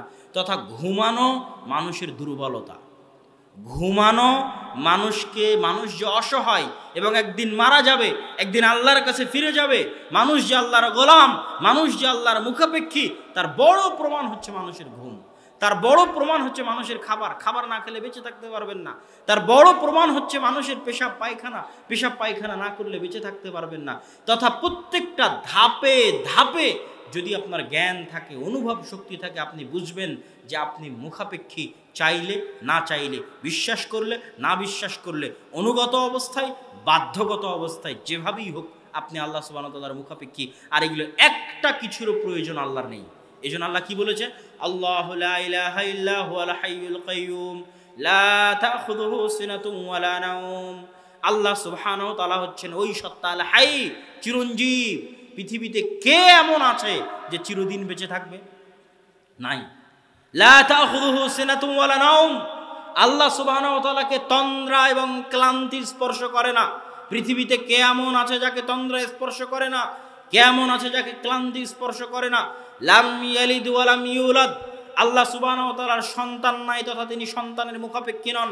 আল্লাহ সুবহানাহু ওয়া তাআলার পিতা নাই তথা তিনি পিতার মুখাপেক্ষী নন। পৃথিবীর কে এমন আছে যে সন্তানের মুখাপেক্ষী নয়, স্ত্রীর মুখাপেক্ষী নয়, পিতার মুখাপেক্ষী নয়? কে এমন আছে? কেউ নেই। এই জন্য আল্লাহ সুবহানাহু ওয়া তাআলা আস-সামাদ, তিনি অমুখাপেক্ষী। আর তিনি ব্যতীত পৃথিবীতে যা কিছু আছে সব কিছু আল্লাহর মুখাপেক্ষী। বিশ্বাস করলেও বিশ্বাস না করলেও তাতে আল্লাহর কোনো যায় আসে না। তখন আপনি কি বলবেন যে আল্লাহ সুবহানাহু ওয়া তাআলা তো আমাদের সালাত আদায় করতে বলেছে, সিয়াম পালন করতে বলেছে, তাহলে আমাদের সালাত আর সিয়ামের আল্লাহর দরকার আছে, তাই না? তাহলে আমাদের দান করতে বলেছে, তাহলে টাকার দরকার আছে আল্লাহর, আমাদের দানের দরকার আছে আল্লাহর। এটা অনেকে মনে করতে পারে। সেটাও আল্লাহ সুবহানাহু ওয়া তাআলা এবং তার রাসূল হাদিসে কুদসিতে পরিষ্কার করে দিয়েছেন। কি বলছেন আল্লাহ সুবহানাহু ওয়া তাআলা? আল্লাহ সুবহানাহু ওয়া তাআলা বলছেন, ইয়া ইবাদি কুল্লুকুম জাই' ইল্লা মান আত'আমতুহু, হে আমার বান্দারা তোমরা সকলেই ক্ষুধার্ত, তবে আমি যাকে খেতে দিই একমাত্র সে খাবার পায়। আমি যদি দুপুরে খেয়ে থাকি, আল্লাহ খাইয়েছে বলে খাবার পেয়েছে, এটা আল্লাহ বলছেন। তোমরা সবাই ক্ষুধার্ত, তবে আমি যাকে খেতে দেই সে একমাত্র খাবার পায়। ইয়া ইবাদি ফাস্তাতিমুনি উতইমুকুম, অতএব হে আমার বান্দারা তোমরা আমার নিকটে খাবার ভিক্ষা চাও, আমি তোমাদেরকে খাবার দিব। তোমরা খাবারের মুখাপেক্ষী, আমার খাবার লাগে না, বরং আমি তোমাদের খাওয়াই। খাবারের মুখাপেক্ষী, তোমরা আমার কাছে চাও, আমি খাওয়াবো। ইয়া ইবাদি কুল্লুকুম আর, হে আমার বান্দারা তোমরা সবাই উলঙ্গ, ইল্লা মান কাসাউতু, তবে আমি আল্লাহ যাকে কাপড় পরার তৌফিক দিয়েছি সেই কাপড় পরিধান করতে পেরেছে, তথা আমি আপনি কাপড় পরে আছি, এটা আল্লাহর দয়া, আল্লাহর রহমত, আল্লাহর দান। অতএব হে আমার বান্দারা আমার কাছে কাপড় ভিক্ষা চাও, আমি তোমাদেরকে কাপড় দিব। ইয়া ইবাদি ইন্না আওয়ালাকুম ওয়া আখিরাকুম ওয়া ইনসাকুম ওয়া জিন্নাকুম, হে আমার বান্দারা তোমাদের প্রথম থেকে নিয়ে শেষ পর্যন্ত, আদম থেকে নিয়ে কিয়ামত পর্যন্ত হাজার হাজার লক্ষ লক্ষ কোটি কোটি মানুষ এবং লক্ষ লক্ষ কোটি কোটি জিন ফেরেশতা যা আছে সব, লাউ কানু আলা আতকা কলবি আহাদিম মিনকুম, যদি সবাই পৃথিবীর সবচেয়ে পরহেজগার মানুষের মতো হয়ে যায়, যদি সবাই পৃথিবীর সবচেয়ে তাকওয়াবান মানুষের মতো হয়ে যায়, পৃথিবীর সবচেয়ে পরহেজগার তাকওয়ালা মানুষ যদি আমরা মুহাম্মদ সাল্লাল্লাহু আলাইহি ওয়াসাল্লামকে ধরি, তাহলে আল্লাহ বলছেন এখানে আমরা যারা বসে আছি সবাই মুহাম্মদ সাল্লাল্লাহু আলাইহি ওয়াসাল্লামের মতো পরহেজগার আল্লাহওয়ালা হয়ে গেছে। আমরা যারা স্টেজে বসে আছি সবাই মুহাম্মদ সাল্লাল্লাহু আলাইহি ওয়াসাল্লামের মতো পরহেজগার আল্লাহওয়ালা হয়ে গেছি। ফেরাউনও পরহেজগার আল্লাহওয়ালা হয়ে গেছে। পৃথিবীর সব মানুষ মুহাম্মদ সাল্লাল্লাহু আলাইহি ওয়াসাল্লামের মতো হয়ে গেছে। 5 ওয়াক্ত সালাত সিয়াম চলতেছে, কোনো গুনাহ নাই, কোনো অরাজকতা নাই, কোনো নৈরাজ্য নাই। এরকম পৃথিবীর সব মানুষ যদি এইভাবে সবচেয়ে পরহেজগার, সবচেয়ে তাকওয়াবান, সবচেয়ে আল্লাহওয়ালা হয়ে যায়, লাং তানফাউ, তবুও তারা লাং তাজিদু ফি মুলকি শাইআ, তবুও তারা আমার রাজত্বে, আমার ক্ষমতায় সরিষা সমপরিমাণ উপকার, সহযোগিতা বৃদ্ধি করতে পারবে না। তাহলে আমার এবং আপনার সালাতের আল্লাহর দরকার আছে? কথা বলেন না যে? আল্লাহ তো না করে দিল যে কোনো প্রয়োজন নাই, তোমরা যদি সবাই মিলে সালাত আদায় করো তবুও আমার কোনো উপকার হবে না, আমার রাজত্ব এবং আমার ক্ষমতায় কোনো বৃদ্ধি তোমরা তোমাদের সালাত সিয়াম দিয়ে করতে পারবে না। তার বিপরীতে আল্লাহ কি বলছেন? ইয়া ইবাদি লাউ আন্না আওয়ালাকুম ওয়া আখিরাকুম ওয়া ইনসাকুম ওয়া জিন্নাকুম লাউ কানু আলা আফজারি কলবি আহাদিম মিনকুম, হে আমার বান্দারা যদি তোমাদের আদম থেকে নিয়ে কিয়ামত পর্যন্ত সবাই আলা আফজারি কলবি আহাদিকুম, ফেরাউনের মতো খারাপ হয়ে যায়, কাফের হয়ে যায়, পৃথিবীর সবচেয়ে বড় কাফের, সবচেয়ে নিকৃষ্ট, সবাই গুনাহ পাপে লিপ্ত, সকাল সন্ধ্যা আল্লাহকে গালি দিচ্ছে, গুনাহ তো করছেই, সারা পৃথিবীর সব মানুষ এখন এক জায়গায় বসে আল্লাহ সুবহানাহু ওয়া তাআলাকে গালি দিচ্ছে। এইভাবে সারা পৃথিবীর সব যদি একত্রিত হয়ে আল্লাহর নাফরমানি করে, তো সবার নাফরমানি আল্লাহর রাজত্বে, আল্লাহর ক্ষমতায় সরিষা সমপরিমাণ কমতি সৃষ্টি করতে পারবে না। এটাই হচ্ছে আস-সামাদ, তথা তিনি অমুখাপেক্ষী, আর বাকি পৃথিবীর সবাই তার মুখাপেক্ষী। এবার সবাই যে আল্লাহ সুবহানাহু ওয়া তাআলার মুখাপেক্ষী সেটার আরেকটা উদাহরণ দিয়ে আল্লাহ সুবহানাহু ওয়া তাআলার পরের গুণের দিকে এগিয়ে যাব। আল্লাহ সুবহানাহু ওয়া তাআলা পবিত্র কোরআন মাজিদে বলছেন, ওয়া ইউসাব্বিহু লিল্লাহি মা ফিস সামাওয়াতি ওয়া মা ফিল আরজ, আসমান জমিন এবং তার মাঝে যা কিছু আছে সব কিছু আল্লাহর তাসবিহ পাঠ করে। এই মাইক আল্লাহর তাসবিহ পাঠ করে, এই চাদর আল্লাহর তাসবিহ পাঠ করে, এই প্যান্ডেলের কাপড় আল্লাহর তাসবিহ পাঠ করে, এই মোবাইলগুলো আল্লাহর তাসবিহ পাঠ করে, এই লাইটগুলো আল্লাহর তাসবিহ পাঠ করে, ক্ষেত খামার গাছ গাছালি আল্লাহর তাসবিহ পাঠ করে, এই মাটি আল্লাহর তাসবিহ পাঠ করে, সব আল্লাহর তাসবিহ পাঠ করে। আল্লাহ বলছেন আপনি কেমনে বিশ্বাস করবেন? আমি আপনাকে বুঝাই। এটা আস-সামাদ, যেহেতু আল্লাহ হচ্ছেন আস-সামাদ, মানুষকে আল্লাহ স্বাধীন শক্তি দিয়েছে, তাই মানুষে আল্লাহর দিকে জোরপূর্বক ফিরে যায় না। কিন্তু আল্লাহর বাকি যে সৃষ্টি জীব আছে এরা 24 ঘন্টা আল্লাহর তাসবিহ পাঠ করে, সব সময় আল্লাহর তাসবিহ পাঠ করে। কেন? তারা জানে তারা আল্লাহর মুখাপেক্ষী, তারা জানে তাদের সৃষ্টিকর্তা কে। কিভাবে আপনি বুঝবেন?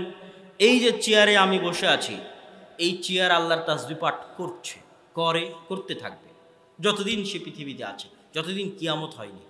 কিভাবে বুঝবেন যে এই চেয়ার আল্লাহর তাসবিহ পাঠ করছে? এই চেয়ার যখন গাছ হিসেবে, কাঠ হিসেবে গাছে ছিল, তখন কি ওই গাছের প্রাণ ছিল না? ছিল না? ওই গাছের প্রাণ ছিল, তার প্রমাণ হচ্ছে ওই গাছ বড় হয়, ওই গাছে পাতা গজায়, ওই গাছে ফল ধরে, ফুল ধরে। এটি কি প্রমাণ করে না যে ওই গাছের জীবন আছে, প্রাণ আছে? প্রমাণ করে না? করে না? করে। তাহলে ওই প্রাণ এবং জীবন থাকা অবস্থায় এই গাছ যদি আল্লাহর তাসবিহ পাঠ করতে পারে, কেটে আজকে চেয়ার বানিয়েছি, তো আল্লাহর তাসবিহ পাঠ করতে পারবে না? পারবে। আচ্ছা, তারপরে দেখেন এই চাদর এখন চাদর অবস্থায় আছে। এটা আগে সুতা ছিল, সুতার আগে এটা তুলা ছিল, তুলার আগে এটা কোনো গাছের ফুল ছিল, কোনো গাছের সাথে সম্পৃক্ত ছিল। তখন যদি সে আল্লাহর তাসবিহ পাঠ করতে পারে, এখন পারে না? অবশ্যই পারে। আপনি ইটের দেওয়াল দিয়ে বাড়ি তৈরি করেছেন, ওই ইট মাটি আকারে জমিনে ছিল। মাটির শক্তি বা প্রাণ যদি না থাকে তাহলে এতগুলো গাছগাছালি কেমনে হলো? মাটির মধ্যে ধান দিলে মাটি থেকে ধানের গাছ কেমনে হয় যদি মাটির নিজস্ব কোনো শক্তিই না থাকে, কোনো ক্ষমতাই না থাকে? মাটি পৃথিবীর সবচেয়ে ভয়ঙ্কর যন্ত্র, মাটি পৃথিবীর সবচেয়ে ভয়ঙ্কর জীবন্ত যন্ত্র। ইয়াউমাইযিন তুহাদ্দিসু আখবারাহা বিআন্না রাব্বাকা আওহা লাহা। কঠিন কিয়ামতের মাঠে মাটি কথা বলবে আল্লাহ সুবহানাহু ওয়া তাআলার সাথে, কেননা আল্লাহ সেই দিন তাকে অর্ডার দিবে। তাহলে মাটির মধ্যে প্রাণ আছে, তার প্রমাণ এই মাটিতে গাছগাছালি লাগালে গাছগাছালি উৎপন্ন হয়। আল্লাহ কোরআনে বলছেন এই মাটি কিয়ামতের মাঠে কথা বলবে। তাহলে এই মাটি যদি মাটি থাকা অবস্থায় তাসবিহ পাঠ করতে পারে, আগুন দিয়ে পুড়িয়ে দেওয়ালে ইট লাগিয়েছেন, খোয়া দিয়ে ছাদ ঢালাই করেছেন, তখন আল্লাহ তাসবিহ পাঠ করতে পারে না? পারে। তাহলে এই পৃথিবীতে এমন কিছু নয়, মাইক থেকে মোবাইল থেকে যেখানে নিয়ে যাবেন প্রত্যেকটাই তার আসল অবস্থায় যেখানে ছিল সেখানেই যদি আল্লাহর তাসবিহ পাঠ করতে পারে, এখনো পারে। মানুষের সাধ্যে নাই যে হাওয়া থেকে মোবাইল তৈরি করবে, মানুষের সাধ্য নাই যে হাওয়া থেকে চেয়ার তৈরি করবে। এই মোবাইল তৈরি করতে যে যে জিনিসের সহযোগিতা মানুষ নিয়েছে সব আল্লাহর সৃষ্টি করা পৃথিবীতে। বুঝেননি মনে হয়? সব কিছু কার সৃষ্টি করা?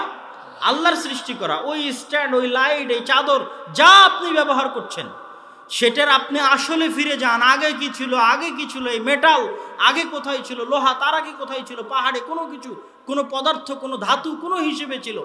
সে যখন ছিল তখন সে আল্লাহর সৃষ্টি জীব, তখন সে আল্লাহর তাসবিহ পাঠ করতে পারে, এখন পারে না?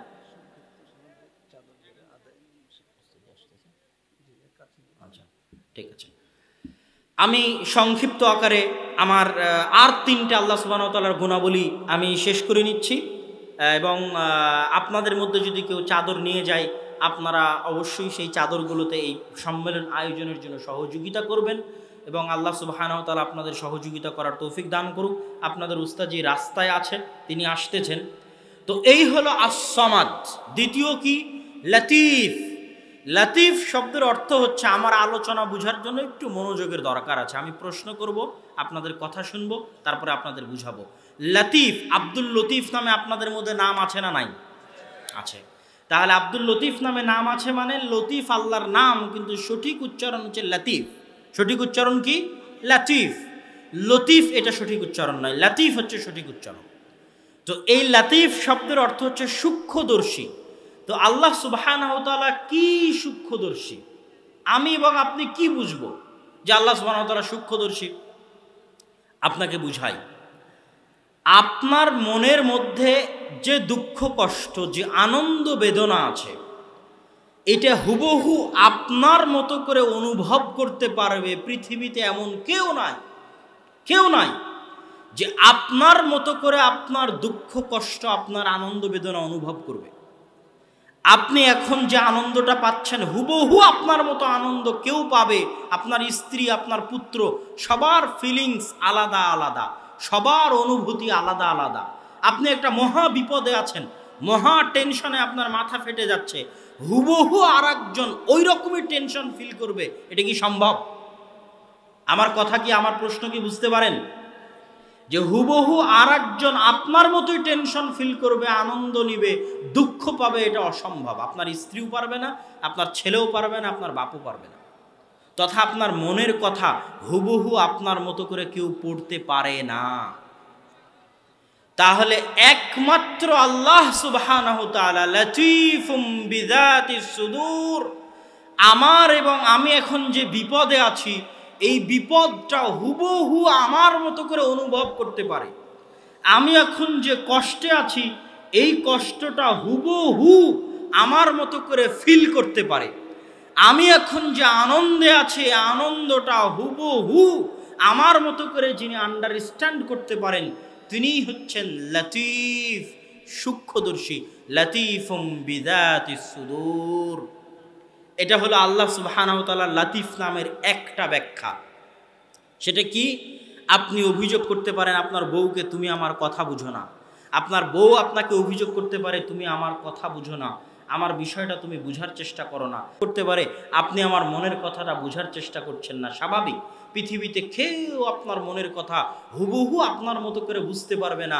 একমাত্র যিনি আপনার মনের দুঃখ কষ্ট, আপনার মনের আনন্দ বেদনা, আপনার মনের টেনশন হুবহু আপনার মতো করে বুঝতে পারবে, তিনি কে?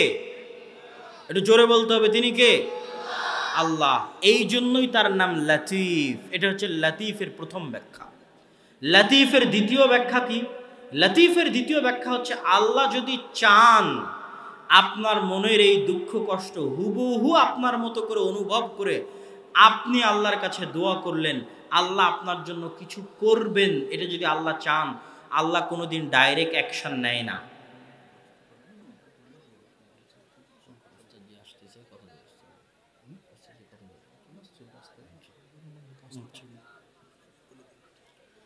লতীফ এই নামের দ্বিতীয় ব্যাখ্যা হচ্ছে, আপনার জন্য আল্লাহ সুবহানাহু ওয়া তাআলা যদি কিছু করতে চায়, তিনি কোনো সময় ডাইরেক্ট অ্যাকশন নেন না।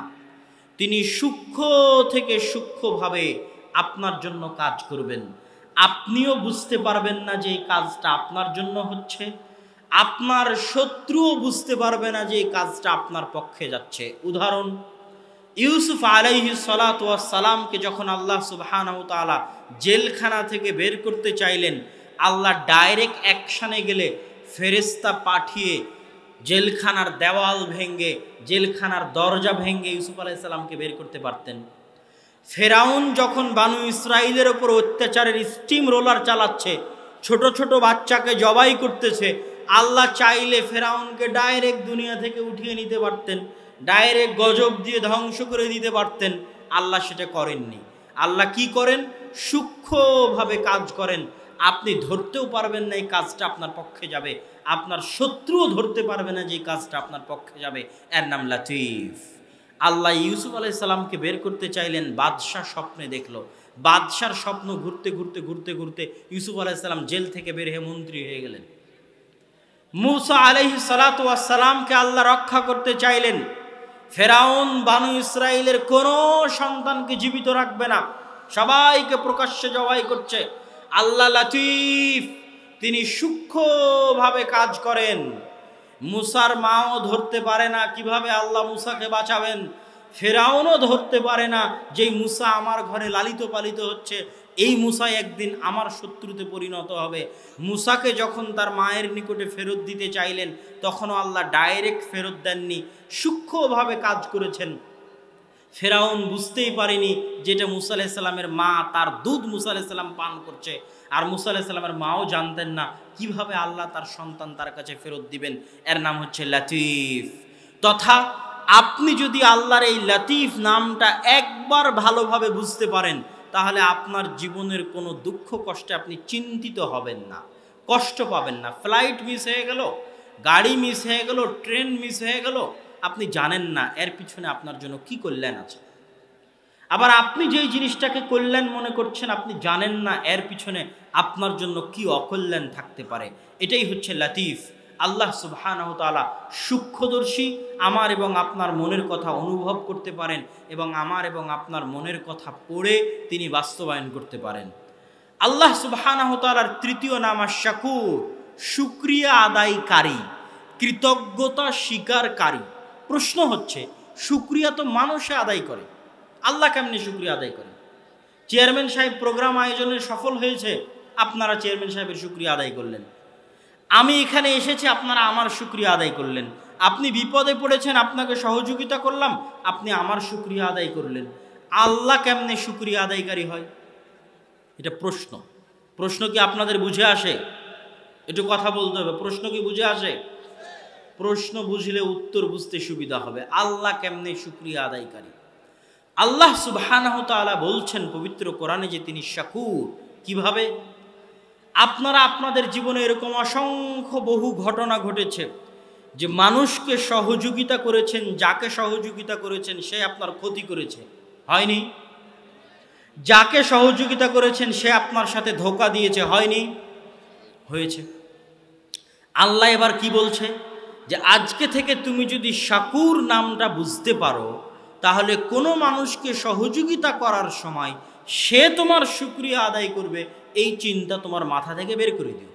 বরং আমি আল্লাহ তোমাকে বলছি, তুমি ওই মানুষকে সহযোগিতা করলা, এর জন্য ওই মানুষকে সহযোগিতা করার জন্য আমি আল্লাহ তোমার শুকরিয়া আদায় করব। আল্লাহু আকবার। এর নাম শুকরিয়া আদায়কারী। কিভাবে? আচ্ছা, ওই মানুষ যদি শুকরিয়া আদায় করত, কতইবার শুকরিয়া আদায় করতে পারত? একটা থ্যাংক ইউ বলতো, একটা জাযাকাল্লাহ বলতো, বা না হয় আপনাকে কিছু টাকা দিত, না হয় আপনার প্রশংসা করত, কতটুকুই বার শুকরিয়া আদায় করত। কিন্তু যখন আল্লাহ শুকরিয়া আদায় করবে, তখন আল্লাহর শুকরিয়া আদায়ের কোনো লিমিটেশন থাকতে পারে? আল্লাহর শুকরিয়া আদায়ের কোনো সীমাবদ্ধতা থাকতে পারে? পারে না। একটা পতিতালয়ের মহিলা যখন একটা কুকুরকে পানি পান করাচ্ছে, দুনিয়ার লজিক অনুযায়ী, শুকরিয়া আদায়ের লজিক অনুযায়ী, যেহেতু আমি কুকুরকে পানি পান করালাম, অতএব কুকুরের মনিব আমি হয়ে গেলাম, এই কুকুর এখন আমার পোষমানা, এই কুকুর এখন আমার কথায় উঠবে আর বসবে। কেননা কুকুর কৃতজ্ঞতা স্বীকারকারী প্রাণী, সে অকৃতজ্ঞ হয় না। তাহলে আমি কুকুরকে পানি পান করাচ্ছি মানে কুকুর আমার কৃতজ্ঞতা স্বীকার করা স্বরূপ আমার কথায় উঠবে আর বসবে, এটাই কুকুরের কৃতজ্ঞতা। এর বেশি কি কুকুর কৃতজ্ঞতা আদায় করতে পারবে? পারবে না। আল্লাহ কি বলছে? না, এটা হবে না। ওই পতিতালয়ের মহিলা কুকুরকে পানি পান করিয়েছে, এর শুকরিয়া কুকুর আদায় করবে না। আল্লাহ সুবহানাহু তাআলা বলছেন, পতিতালয়ের মহিলা কুকুরকে পানি পান করিয়েছে, এর শুকরিয়া কুকুর আদায় করবে না। এর শুকরিয়া আমি আল্লাহ আদায় করব। আর আমি যখন শুকরিয়া আদায় করব, আমার শুকরিয়া আদায়ের কোনো লিমিটেশন নাই। কুকুরকে পানি পান করিয়েছো, আমি শুকরিয়া স্বরূপ তোমাকে জান্নাত দিয়ে দিলাম। আল্লাহু আকবার। তাহলে এখন মানুষের সহযোগিতা করার সময় তার কাছে শুকরিয়া চাইবেন? শুকরিয়া কে আদায় করবে আপনার পক্ষে? আল্লাহ শুকরিয়া আদায় করবে। এই যে আপনি দিচ্ছেন, দান করছেন, সহযোগিতা করছেন, বৈঠকি দান দিচ্ছেন, বা 500,000 টাকা দান করছেন, 1 লক্ষ টাকা দান করছেন, জালসা কমিটিকে দান করলাম, আমাকে একটু ভালো দুইটা কথাও বললো না, প্রয়োজন নাই। আপনি যে দান করেছেন, এর শুকরিয়া কে আদায় করবে? আল্লাহ বলছেন, আমি শুকরিয়া আদায়কারী, আমি তোমাদের শুকরিয়া আদায় করব। কেউ যদি 1টা টাকা দান করে, আমি সেটাকে বড় করতে করতে করতে করতে 700 টাকা, সেখান থেকে আরও অগণিত অসংখ্য টাকা বানিয়ে দিব। এটা হচ্ছে আমার শুকরিয়া আদায়। আমার শুকরিয়া আদায়ের কোনো লিমিটেশন নাই। 100 জন মানুষকে হত্যা করে দিয়েছে, হত্যা করে দিয়ে বাঁচতে চাচ্ছে, তো বাঁচতে চাওয়ার শুকরিয়া স্বরূপ আল্লাহ তাকে জান্নাত দিয়ে দিয়েছে। শুকরিয়া, আল্লাহ সুবহানাহু ওয়া তাআলা শুকরিয়া আদায় করবে, এর নাম হচ্ছে শাকুর। তাহলে মানুষের কাছে ধোঁকা খেয়ে কষ্ট পাওয়ার কোনো প্রয়োজন নাই, শুকরিয়া আদায় করবেন আল্লাহ। আল্লাহ সুবহানাহু ওয়া তাআলার চতুর্থ নাম আল ওয়াকিল। আল্লাহ সুবহানাহু ওয়া তাআলা ওয়াকিল মানে আপনারা বাংলাতে বলেন উকিল, উকিল বলেন না বলেন না? উকিল বলেন। আচ্ছা, বাংলাতে যদি আপনারা উকিল বলেন তাহলে আল ওয়াকিল বলতে কি বুঝায়? আল ওয়াকিল, আপনি যখন কেস লড়তে যান আদালতে, তখন আপনার অধিকার আছে যে আপনার কেসটা আপনিই লড়তে পারবেন, আপনি চাইলে আপনি আর্গুমেন্ট করতে পারবেন জজের সামনে। কিন্তু আমরা কি করি, যেহেতু আমরা আইনের মারপ্যাচ বুঝি না, তাই আমার জেল হোক, শুলি হোক, ফাঁসি হোক, জামিন হোক, বাবা তোমার ওপর দায়িত্ব দিয়ে দিলাম, তুমি আমার উকিল। তাহলে আমার পুরো জেল জুলুম ফাঁসির দায়িত্ব কাকে দিয়ে দিলাম? আমার পক্ষ থেকে উকিলকে দিয়ে দিলাম, এই জন্য উকিল। তো আল্লাহ বলছে আমি উকিল, আল ওয়াকিল, শুদ্ধ উচ্চারণ। আল্লাহ সুবহানাহু ওয়া তাআলার একটা নাম হচ্ছে আল ওয়াকিল। আল্লাহ কি বলছেন? আমি দায়িত্ব নিতে চাই, তোমরা আমার উপর দায়িত্ব দিয়ে নিশ্চিন্ত হয়ে যাও, টেনশন মুক্ত হয়ে যাও, আমি দায়িত্ব নিতে চাই। আল্লাহ সুবহানাহু ওয়া তাআলার এই দায়িত্ব নেওয়ার ব্যাখ্যা করার আগে শুধু ওয়াকিল সম্পর্কে আল্লাহ পবিত্র কোরআনে যে আয়াতগুলো বলেছে, এক ধারসে কয়েকটা আয়াত আমি পড়ি এবং সেটার অনুবাদ করি, তারপরে আমি আপনাদের আবার বুঝিয়ে দিব ওয়াকিল বলতে কি বুঝায়। আল্লাহ সুবহানাহু ওয়া তাআলা পবিত্র কোরআন মাজিদে বলছেন, রব্বুল মাশরিকি ওয়াল মাগরিব লা ইলাহা ইল্লা হু ফাত্তাখিযহু ওয়াকিলা। আল্লাহ সুবহানাহু ওয়া তাআলা পূর্বের মালিক, আল্লাহ সুবহানাহু ওয়া তাআলা পশ্চিমের মালিক, অতএব তোমরা আল্লাহকে ওয়াকিল হিসেবে গ্রহণ করো। ওয়া তাওয়াক্কাল আলাল আজিজির রহিম, তোমরা মহাপরাক্রমশালী দয়ালুর উপর তোমাদের সকল দায় দায়িত্ব প্রদান করো। তোমাদের যা টেনশন আছে, যা দুঃখ আছে, যা চিন্তা ভাবনা আছে, সব আল আজিজ আর রহিম, মহাপরাক্রমশালী দয়ালুর উপর দিয়ে দাও। ওয়া তাওয়াক্কাল আলাল হাই আল্লাযী লা ইয়ামুত, তোমরা তোমাদের সকল চিন্তা, টেনশন, দায় দায়িত্ব ওই সত্তার উপর দিয়ে দাও যিনি কোনোদিন মারা যাবেন না, যিনি চিরদিন চিরন্তন জীবিত থাকবেন। আপনি মারা যাচ্ছেন, অসুস্থ, অ্যাক্সিডেন্ট করেছেন, ভাইকে বলছেন ভাই আমি মারা গেলে আমার ছেলেকে একটু দেখে রাখিও, বলেন না বলেন না? আমার সাথে কথা বলতে হবে, বলেন না বলেন না? বোন আমি মারা যাচ্ছি, আমার ছেলেকে একটু দেখে রাখিও, এটা বলেন না বলেন না? বলেন।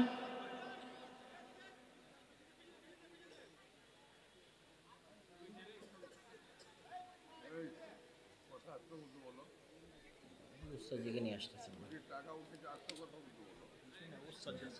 হ্যাঁ চলে চলে করুক, সমস্যা নেই।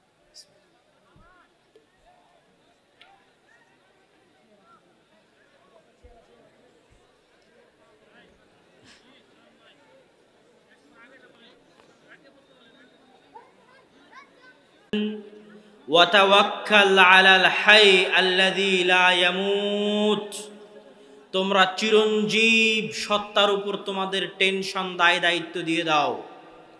আপনি মারা যাচ্ছেন, আপনার ভাই আপনার বোনকে বলছেন আমি মারা যাচ্ছি, আমার সন্তানকে তোমরা দেখে রাখিও। আচ্ছা এইটার কি কোনো গ্যারেন্টি আছে যে আপনি যে আপনার ভাইকে দায়িত্ব দিয়ে গেলেন, আপনি মারা যাওয়ার 1 ঘন্টা পরে তিনি মারা যাবে না? এর কোনো গ্যারেন্টি নাই। আপনি যে আপনার বোনকে দায়িত্ব দিয়ে গেলেন, আপনি মারা যাওয়ার 1 ঘন্টা পরে তিনি মারা যাবেন, এর কি কোনো গ্যারেন্টি আছে? কোনো গ্যারেন্টি নাই। তাহলে আল্লাহ বলছে দেখো তার হাতে দায়িত্ব দিয়ে যাও যে চিরঞ্জীব, কোনোদিন মারা যাবে না। তোমার সন্তান সন্ততির দায় দায়িত্ব আমার উপর দিয়ে যাও। তোমার ভাইয়েরা মারা যাবে, ফুফুরা মারা যাবে, খালারা মারা যাবে, সবাই মারা যাবে, কিন্তু আমার উপর দায়িত্ব দিয়ে গেলে আমি কোনোদিন মারা যাব না, অতএব আমার উপর দায়িত্ব দিয়ে যাও। আল্লাহ সুবহানাহু ওয়া তাআলা কি বলছেন পবিত্র কোরআনে? ওয়ালিল্লাহি মা ফিস সামাওয়াতি ওয়া মা ফিল আরদ ওয়া কাফা বিল্লাহি ওয়াকিলা, আসমান এবং জমিনের মধ্যে যা কিছু আছে সকল কিছুর মালিক আল্লাহ, আর তিনি ওয়াকিল হিসেবে যথেষ্ট। তথা আমরা যদি কাউকে দায়িত্ব দিতে চাই, চেয়ারম্যান সাহেবকে দায়িত্ব দিলাম, চেয়ারম্যান সাহেবের সাথে ভালো সম্পর্ক, এমপিকে দায়িত্ব দিলাম, এমপির সাথে ভালো সম্পর্ক, কিন্তু এই এমপি কি আমাকে অন্য জেলায় সহযোগিতা করতে পারবে? অন্য জেলায় বাদ দিলাম, আমাকে ইউরোপে কি এই এমপি সহযোগিতা করতে পারবে? এমপি তো দূরে থাক, আমাকে ইংল্যান্ডে বাংলাদেশের প্রধানমন্ত্রী সহযোগিতা করতে পারবে না। কেন? তার লিমিটেশন আছে। তাহলে সবাই আমাকে সব জায়গায় সহযোগিতা করতে পারবে না। আল্লাহ বলছেন তুমি আটলান্টিক মহাসাগরে থাকো আর আফ্রিকার জঙ্গলে থাকো, আর ইউরোপে থাকো আর বাংলাদেশে থাকো, সব জায়গায় আমার রাজত্ব। অতএব আমাকে দায়িত্ব দাও, তোমার বিপদ আপদের দায়িত্ব আমাকে দাও, তোমার সন্তান সন্ততির দায়িত্ব আমাকে দাও, আমি দায়িত্ব গ্রহণ করব, আমি দায়িত্ব পালন করব। ওমাইয়া তাওয়াক্কাল আলাল্লাহ ফাহুয়া হাসবুহ, আর কেউ যদি আল্লাহর উপর দায়িত্ব দিয়ে দেয় আল্লাহ তার জন্য যথেষ্ট।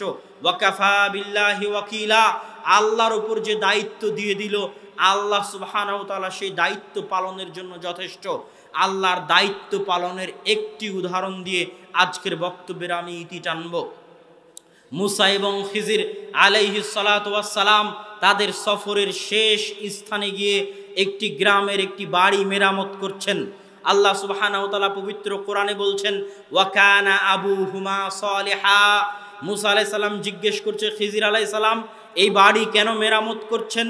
তখন আল্লাহ কোরআনে বলে দিচ্ছে খিজির আলাইহিস সালাতু ওয়াস সালামের কথা কি বলে দিচ্ছে, যে এই বাড়ি দুইটা এতিম বাচ্চার, এই দুইটা এতিম বাচ্চার বাপ মা সৎ ছিল। কানা আবুহুমা সালিহা, এই বাড়ি দুইটা এতিম বাচ্চার তাদের ধন সম্পদ এই বাড়ির নিচে লুকায়িত আছে।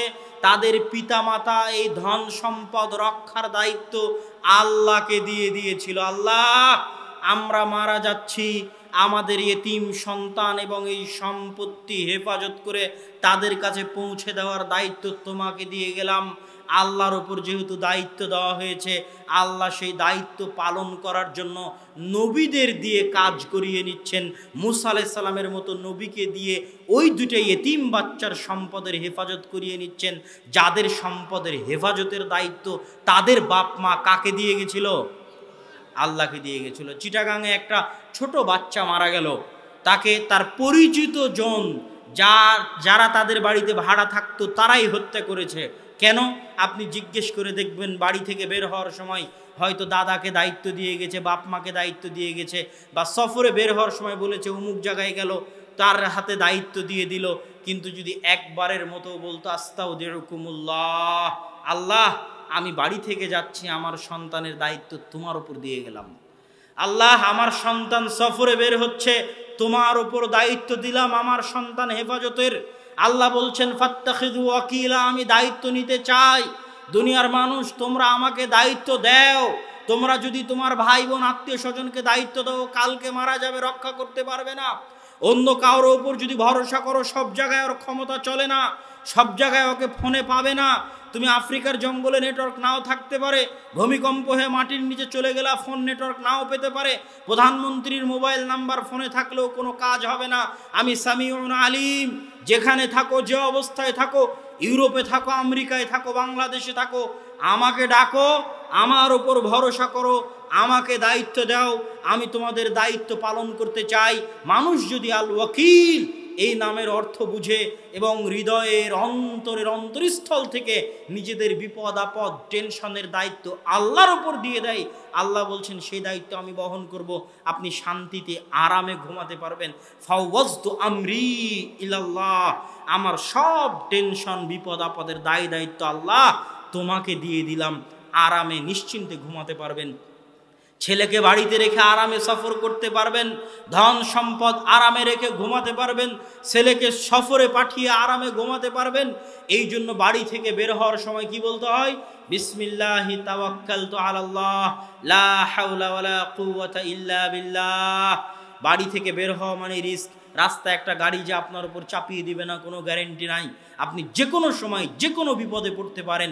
বললেন বিসমিল্লাহি তাওয়াক্কালতু আলাল্লাহ, হে আল্লাহ আপনি ওয়াকিল, আপনার উপর আমার দায়িত্ব অর্পণ করে বাড়ি থেকে বের হচ্ছি। আমি জানি লা হাওলা ওয়ালা কুওয়াতা ইল্লা বিল্লাহ, পৃথিবীর কোনো কিছুর কোনো শক্তি নাই আপনার শক্তি ছাড়া। এই বাক্যের সিম্পল অর্থ হচ্ছে যে পৃথিবীতে যে যত পাওয়ারফুল তার শক্তি জিরো। ধরেন একটা পারমাণবিক বম সমান সমান জিরো, আল্লাহ বলছেন লা হাওলা ওয়ালা কুওয়াতা ইল্লা বিল্লাহ। এই বাক্যের অর্থ হচ্ছে পৃথিবীর সবচেয়ে পাওয়ারফুল, তার শক্তি জিরো যদি আল্লাহ তাকে শক্তি না দেয়। লা হাওলা ওয়ালা কুওয়াতা ইল্লা বিল্লাহ, শক্তি আছে আপনার বিরুদ্ধে প্রয়োগ করতে পারবে না, কেননা তার শক্তি আল্লাহর দেওয়া। তাহলে সবার শক্তি সমান সমান জিরো। লা হাওলা ওয়ালা কুওয়াতা ইল্লা বিল্লাহ, যেহেতু সবার শক্তি সমান জিরো, আর যেহেতু সারা পৃথিবীতে সব জায়গায় আল্লাহর রাজত্ব আছে, আর যেহেতু আল্লাহ কোনোদিন মারা যাবেন না, আর যেহেতু আল্লাহ সুবহানাহু ওয়া তাআলা 24 ঘন্টা আপনার কথা শুনতে পারবেন, তাহলে যে কোনো সময় যে কোনো বিপদ আপদে আপনি কাকে দায়িত্ব দিতে পারবেন? আল্লাহকে। আল্লাহ সুবহানাহু ওয়া তাআলার আল ওয়াকিল এই নামের অর্থ হচ্ছে এটা। তাহলে আজকে আমরা আল্লাহর 4টে নাম দেখলাম। আস-সামাদ, আল্লাহ অমুখাপেক্ষী, আর আল্লাহ ব্যতীত সারা পৃথিবীর সব আল্লাহর মুখাপেক্ষী। মানলেই কি আর না মানলেই কি, বুঝলেই কি আর না বুঝলেই কি, বিশ্বাস করলেই কি আর বিশ্বাস না করলেই কি, আর ইচ্ছাই কি আর স্বেচ্ছাই কি, অনুগত্য অবস্থায় কি আর বাধ্যগত অবস্থায় কি, ও আল্লাহর মুখাপেক্ষী, আল্লাহর নিকটে ফিরে যেতেই হবে। 2, লতিফ, আল্লাহ সূক্ষ্মদর্শী। আপনার মনের দুঃখ কষ্ট বেদনা আপনার মতো হুবহু আপনার মতো করে পৃথিবীতে কেউ অনুভব করতে পারবে না, একমাত্র হুবহু আপনার মতো করে অনুভব করতে পারেন আল্লাহ। কেন? তিনি লতিফ। আর আপনার জন্য যদি তিনি কাজ করতে চান তাহলে তিনি লতিফভাবে করেন, সূক্ষ্মভাবে করেন। মনে হচ্ছে এই কাজটা আমার কল্যাণ, ওর মধ্যে অকল্যাণ আছে, মনে হচ্ছে এটা অকল্যাণ, ওর মধ্যে কল্যাণ আছে, কেননা আল্লাহ সুবহানাহু ওয়া তাআলা লতিফ, সূক্ষ্মভাবে তিনি কাজ করেন। আপনি আমি ধরতেই পারবো না কোনটার মধ্যে আমার কল্যাণ আছে। অতএব হতাশার কিছু নাই। 3, আল্লাহ হচ্ছেন শাকুর। শুধু মানুষ শুকরিয়া আদায় করে না, আল্লাহ শুকরিয়া আদায় করে। মানুষকে সহযোগিতা করেন, টাকা দান করেন, মানুষকে বিপদ আপদে সহযোগিতা করেন, প্রতিবেশীকে সহযোগিতা করেন, ভাইকে সহযোগিতা করেন, বোনকে সহযোগিতা করেন। আর সহযোগিতা করতে কার্পণ্য করিয়েন না, আর তার কাছে প্রতিদান চেয়েন না। আল্লাহ বলছে শুকরিয়া আমি আদায় করব। পতিতালয়ের মহিলা কুকুরকে পানি পান করিয়েছে, আল্লাহ বলেনি কুকুর তুমি শুকরিয়া আদায় করো, আল্লাহ বলছে আমি শুকরিয়া আদায় করব, শুকরিয়া স্বরূপ ওকে জান্নাত দিয়ে দিয়েছে। আল্লাহু আকবার। এটা হলো শাকুর। আর আল্লাহ সুবহানাহু ওয়া তাআলা ওয়াকিল, সকল দায় দায়িত্ব তিনি আপনার পক্ষ থেকে নিয়ে নেবেন। আপনি সব দায় দায়িত্ব আল্লাহর উপর দিয়ে দেন, আল্লাহ আপনার বিপদ আপদ দুঃখ কষ্ট সব আপনার দায়িত্ব নেবে। তাহলে সারমর্ম শেষ কথা বলি, আল্লাহ সুবহানাহু ওয়া তাআলার এই গুণাবলীগুলোর শেষ কথা হচ্ছে আল্লাহর গুণাবলী আয়ত্ত করলে জান্নাত, আর গুণাবলীর ইবাদত করলে জান্নাত। গুণাবলী আয়ত্ত করা এবং ইবাদত করার একটা মাধ্যম বলে দিয়ে আজকের বক্তব্য শেষ করব। সেটা কি? আল্লাহর রঙে রঙিন হওয়া, আল্লাহর গুণে গুণান্বিত হওয়া। আল্লাহর সব গুণ আমি আপনি নিতে পারবো না। আল্লাহ চিরঞ্জীব, আমি আপনি চিরঞ্জীব হতে পারবো না, কিন্তু আল্লাহর কিছু গুণ আছে যেটা সাধ্য অনুযায়ী মানুষ চেষ্টা করলে নিতে পারে। আল্লাহ ক্ষমাশীল, আমি আপনি কি ক্ষমা করতে পারি না?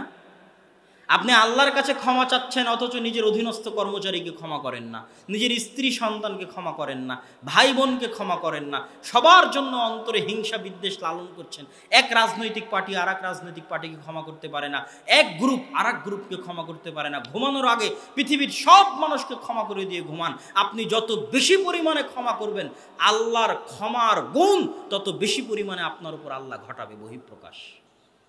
আপনি যত বেশি পরিমাণে ক্ষমা করবেন, আল্লাহ আপনাকে তত বেশি পরিমাণে ক্ষমা করবে। আপনি আল্লাহর দয়া চান, আপনি মানুষের উপর দয়া করেন, জীবজন্তু পশু পাখির উপর দয়া করেন, আপনি দয়ালু হন। আল্লাহর গুণ দয়া করা, আপনিও দয়ালু হন। ইরহামু মান ফিল আরদ ইয়ারহামুকুম মান ফিস সামা। হে দুনিয়ার মানুষ, তোমরা দুনিয়ার জীবজন্তু জানোয়ার পশু পাখি মানুষ জিন তাদের উপর দয়া করো, আসমানে যিনি আছে উনি তোমাদের উপর দয়ার বহিঃপ্রকাশ ঘটাবে। তাহলে সহজ সিম্পল মূলনীতি, আমি আল্লাহর কাছে যেটা পেতে চাই সেই গুণ আমার মধ্যেও থাকা দরকার। আল্লাহর কাছে ক্ষমা পেতে চান, গুণ আপনার মধ্যেও থাকা দরকার, আপনাকেও ক্ষমা করতে শিখতে হবে। আল্লাহর কাছ থেকে দয়া পেতে চান, আপনার মধ্যে দয়ার গুণ থাকতে হবে। আল্লাহর কাছে টাকা পেতে চান, টাকা মানুষকে আপনাকে দিতে পারতে হবে। আল্লাহর কাছে রিজিক পেতে চান, মানুষকে আপনাকে রিজিক খাওয়াতে পারতে হবে। আপনি বেশি পরিমাণে মানুষকে রিজিক দেন, আল্লাহ বেশি পরিমাণে আপনাকে রিজিক দিবে। আপনি বেশি পরিমাণে মানুষকে সহযোগিতা করেন, আল্লাহ বেশি পরিমাণে আপনাকে সহযোগিতা করবে। কেন? আল্লাহ শাকুর, শুকরিয়া আদায়কারী। লাইন শাকারতুম লা আযীদান্নাকুম। আপনি যত করবেন আল্লাহ আপনাকে তত দিবে। আল্লাহ অকৃতজ্ঞ নন, আল্লাহ সুবহানাহু ওয়া তাআলা শুকরিয়া আদায়কারী। আর আল্লাহর শুকরিয়া আদায়ের কোনো লিমিটেশন নাই। কোনো লিমিটেশন আছে? যে মানুষকে সহযোগিতা করলেন আপনার কতটুকু শুকরিয়া আদায় করতে পারবে? আল্লাহর শুকরিয়া আদায়ের কোনো লিমিটেশন নাই। অতএব সম্মানিত উপস্থিতি, আমরা আল্লাহ সুবহানাহু ওয়া তাআলার সকল এই 4টা নামের উপর কতক্ষণ যাবত আলোচনা করলাম দেখেন। এইভাবে 99টা নাম যদি আপনি অনুভব করেন, বুঝেন, আপনার মনের পরিবর্তন হবে। আপনি আল্লাহকে কাছ থেকে অনুভব করতে পারবেন। সামাদ বুঝেন, ওয়াকিল বুঝেন, লতিফ বুঝেন, শাকুর বুঝেন, একটু হলেও আপনি আল্লাহকে নিকট থেকে অনুভব করতে পারবেন। আরও বেশি বেশি আল্লাহর নাম এবং গুণাবলী সম্পর্কে জানেন, আরও বেশি কাছ থেকে আল্লাহকে অনুভব করতে পারবেন। আল্লাহ সুবহানাহু ওয়া তাআলা আমাদেরকে তার নাম এবং গুণাবলী জানা এবং বুঝার মাধ্যমে তার নিকটবর্তী হওয়ার এবং তার আনুগত্য করার তৌফিক দান করুক, আল্লাহুম্মা আমিন। পরিশেষে আপনাদের নিকটে দাওয়াত থাকলো আগামী 22-23 ডিসেম্বর তথা এই বৃহস্পতি শুক্রবার 25-30 বিঘা জমির উপরে বিশাল আল জামিয়া সালাফিয়া ডাঙ্গিপাড়া পবা রাজশাহী সালাফি কনফারেন্স। যেই সমস্ত দাওয়াইল আল্লাহ পাঠাগারের সদস্যরা এই সম্মেলনের আয়োজন করেছে, তারা এখান থেকে 2-3টা বাস নিয়ে যাওয়ার প্রস্তুতি নিয়েছে। আপনারা যারা অত্র অঞ্চলের নারী পুরুষ আছেন, তারা তাদের সাথে যোগাযোগের ভিত্তিতে, এই প্রোগ্রামের যারা আয়োজক তাদের সাথে যোগাযোগের ভিত্তিতে উক্ত অনুষ্ঠানে উপস্থিত হওয়ার আপনাদেরকে আহ্বান এবং আমন্ত্রণ জানিয়ে আজকের সংক্ষিপ্ত বক্তব্য এখানেই শেষ করছি। সুবহানাকা আল্লাহুম্মা ওয়া বিহামদিক, আশহাদু আল্লা ইলাহা ইল্লা আনতা আস্তাগফিরুকা ওয়া আতুবু ইলাইক। আসসালামু আলাইকুম ওয়া রাহমাতুল্লাহি ওয়া বারাকাতুহু।